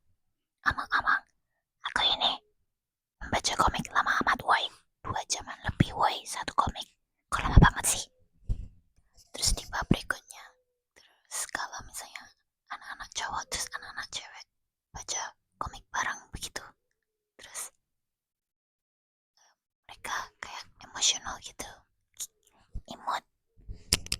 Suatu gebrakan lucu lagi, anak klub basket memakai kartu satu seo sebagai mata uang. Guys, apa jangan-jangan aku ini Yuzuki? Nggak peka, niatnya baik malah melantur, malah terus terus apa ya, lupa nama, nggak bisa pintar ingat nama.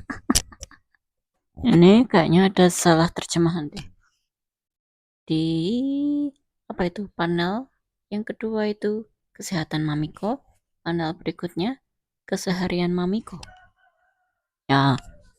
Oke, udah selesai kebaca ini. Oke saja, ada yang cukup membuatku tertawa, ada yang oke, nice. Lanjut, aku kasih rating berapa ya, 3,5 atau 4, entahlah ya.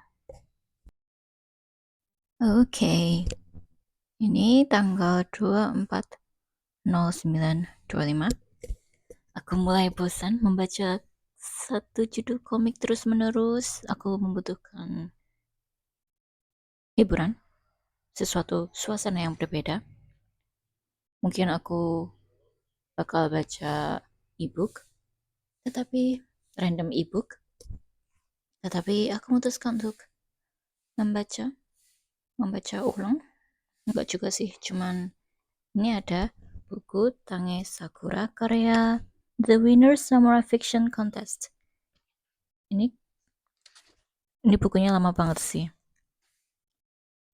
Tahun berapa ya ini? 2010. Oke. Itu diterjemahkan penyelaras bahasa. Berarti ini ya. Bahasa aslinya bahasa luar ya, nggak tahu apa. Soalnya kayaknya aku baca nama-namanya orang luar sih. Pertama-tama aku kira ini kontes Indonesia, ternyata enggak ya. Mungkin, entahlah, terserah deh. Jadi ini sebenarnya zaman dahulu kala sudah aku baca selesai. Tapi aku nggak ingat apakah ini spesial di hatiku atau tidak. Apakah aku suka atau tidak. Tapi setelah aku ingat-ingat, ini cukup spesial untukku. Tempat belinya itu waktu itu bazar, entah di mana aku lupa, di suatu mall. Oke. Kenapa banyak distraksi? Selalu deh kalau aku mau merecord, mau produktif, mau melakukan banyak hal, selalu ada bunyi-bunyian di luar. Hahaha.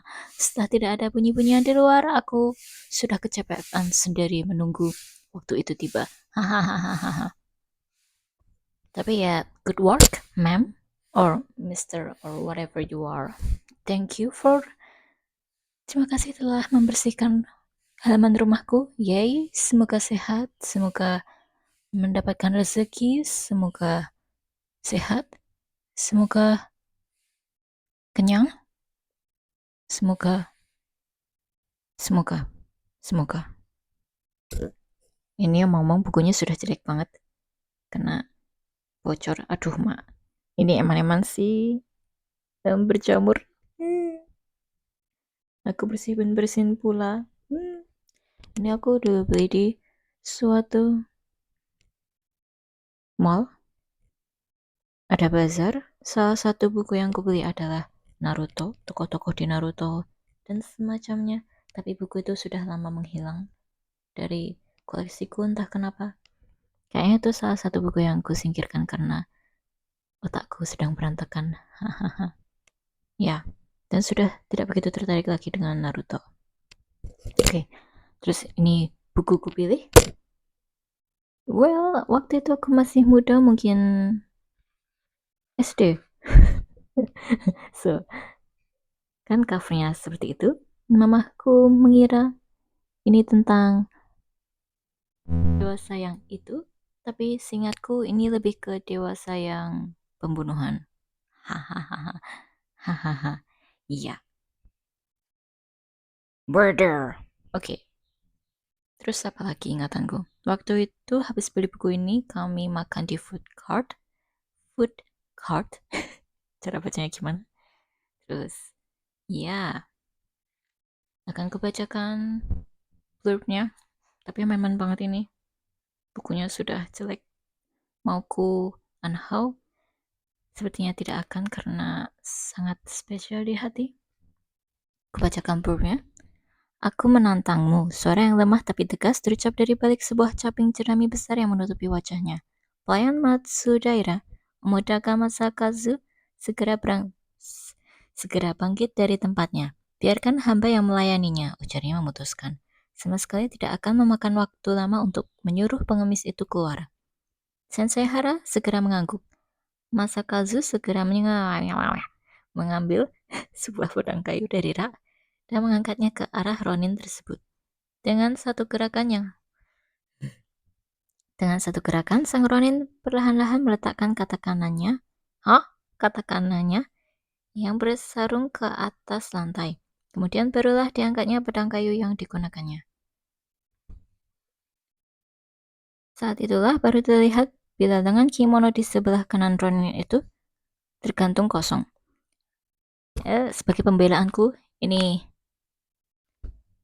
background untuk blurbnya menyatu dengan warna fontnya. Warna tulisannya. Oke, sampai mana? Ronin itu ternyata hanya memiliki satu lengan. Ia membungkuk meletakkan pedang kayu di samping katananya. Jari-jari yang ramping melepaskan ikatan yang membelit di sekitar pinggiran topi jeramnya. Aku diseleksi beneran ya. Lalu mengangkat topi itu dari kepalanya. Sesaat tangannya yang halus mendandani rambut yang panjang sepanjang pinggang dan diikat ke belakang seperti ekor kuda poni. Lalu ujarnya mengenalkan dirinya. Aku Tange Sakura. Aku adalah seekor anjing yang tersesat, tidak mempunyai suami, tidak mempunyai rumah, tidak mempunyai tuan, dan hanya mengembara kemana saja angin membawanya. Salah, membawaku. Kayaknya aku nggak cocok jadi pembaca naskah deh. Atau apa? Audiobook narator. Jadi aku akan membaca satu cerpen. Kalau ini bukunya dinamakan Tange Sakura, berarti yang terbaik itu ya, yang menang juara gitu ya. Diceritakan oleh Nina Boal, juara ketiga sayembara menulis kisah samurai 2008. Wait a minute. You know what? Terserah. Aku sudah yakin akan mengekip, menyimpan buku ini, tetapi aku ingin membaca satu cerita saja karena aku yang tahu vibe macam apa yang dulu pernah aku baca di buku ini. Oke. Ini bau lumutnya. Ya. Lumayan ada. Apakah paru-paruku bakal baik-baik saja? Semoga. Oke. Terus ini kan ada glosarium ya namanya. Ada. Tapi sedikit sekali, satu halaman. Ini oke, aku tentu mengapresiasi penggunaan bahasa Jepang untuk menambah vibe. Ini cerita ada di Jepang latarnya, tetapi masalahnya aku yang dulu sering menonton anime, ya aku tahu lumayan sih kosakata di sini, meskipun gak ada di glosarium, tetapi cukup mengganggu ketika kamu ingin tahu artinya, tetapi kosakata itu tidak ada di kepalamu, kamu tidak tahu, kemudian rasanya kayak, ini maksud mereka apa ini? Hayalanku jadi kayak terganggu jalannya. Oke. Ini lebih ringan daripada dugaanku. Aku kan agak malas-malasnya membacanya. Tiba-tiba sudah sampai di halaman 15. Well, mulainya itu dari halaman 5 sih. Tapi ini selesai cerpennya di halaman 24. Bukan berarti ini jelek. Nope. Ini oke, bagus. Ya, highlandku cukup mandek. Ya, karena teralihkan oleh bahasa Jepang yang muncul sana sini terkadang. Tapi ini oke. Oke sih ini. Oke. Ngomong-ngomong, ini untuk video ini kayaknya aku sudah mengoceh banyak banget ya. Kayaknya satu buku itu 10 menit atau 5 menit begitu. Aku mengeditnya bagaimana? Padahal udah berapa banyak buku yang aku baca ini. Entahlah. Aku percepat saja kali ya. Misalnya untuk satu buku aku percepat 1,5 kali gitu audionya. Terus ini ada suatu pemikiran Confucius tentang seorang raja beristirahat bersandar kepadanya, terus menteri atau pendeta, terus sebagai putra bersandar pada seorang ayah, bersandar pada dalam berkomunikasi dengan bawahannya, bersandar kepada, dan semacam itu. Terus perenungan, bukankah sang raja seharusnya baik dan baik kepada rakyatnya, bukannya terlalu membebani dengan kejam? Nice. So, udah selesai. Dan aku bertanya-tanya, monster yang benar-benar monster yang di cover itu siapa dah? So, seharusnya siluman ini memiliki 2 tangan karena memegang kipas dan yang tangan kuku panjang. So, adakah monster beneran di sini? Entah. Tapi ini oke sih. Action. Aku suka itu.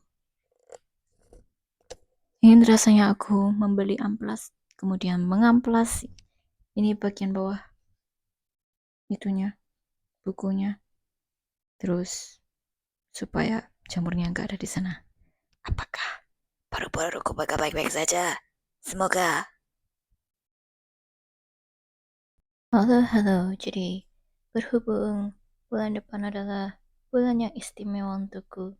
Jadi, ya, aku membolehkan diriku untuk sedikit boros.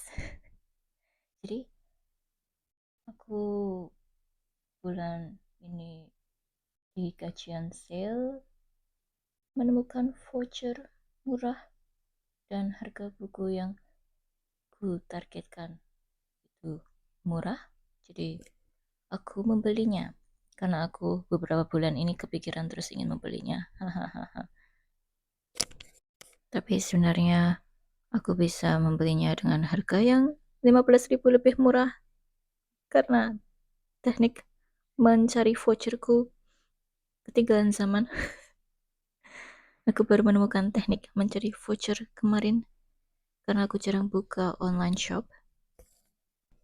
Tapi ku ikhlaskan saja karena 15.000 mungkin bisa menambahi pegawai dari online shop itu. Mungkin es teh, bubur kacang hijau, nasi goreng. Ya, 15.000. Oke, ikhlaskan. Oke, jadi apa yang ingin ku sampaikan? Oh, sebenarnya aku punya 3 buku ini. Tetapi karena aku ingin memiliki koleksi yang rapi, khusus untuk Sherlock Holmes, jadi aku, ya, yang sudah kupunya aku unhaul semua, total 6 buku. Terus yang aku beli total 9 buku.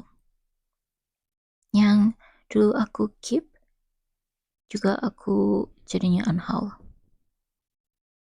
Jadi nanti akan kumasukkan ke bagian adaptasi atau diadaptasi. Totalnya sekarang setelah dikurangi bulan ini, totalnya setelah kurangi bulan Agustus dan September, totalnya 36. Jadi physical TBR ku total semua 354.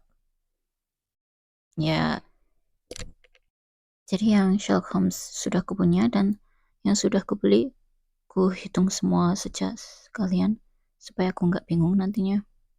You know? Ya. Terus yang aku unhaul tentu saja ku kurangi di bagian seberapa banyak buku yang aku baca. You know? Misalnya aku baca bulan Agustus 1 sampai 9 buku dari 345 buku. Semacam itu. Kalau kalian tahu maksudku. Oke, cukup sekian reading log bulan ini. Bulan Agustus dan September. Mohon maaf kalau misalnya ada kata-kata yang kurang mengenakan hati. Aku tidak berniat buruk. Dan aku cuman gak pintar berbicara di depan publik semacam itu. Dan kita semua memiliki, apa itu namanya, selera berbeda-beda dan tergantung usia juga. Dah.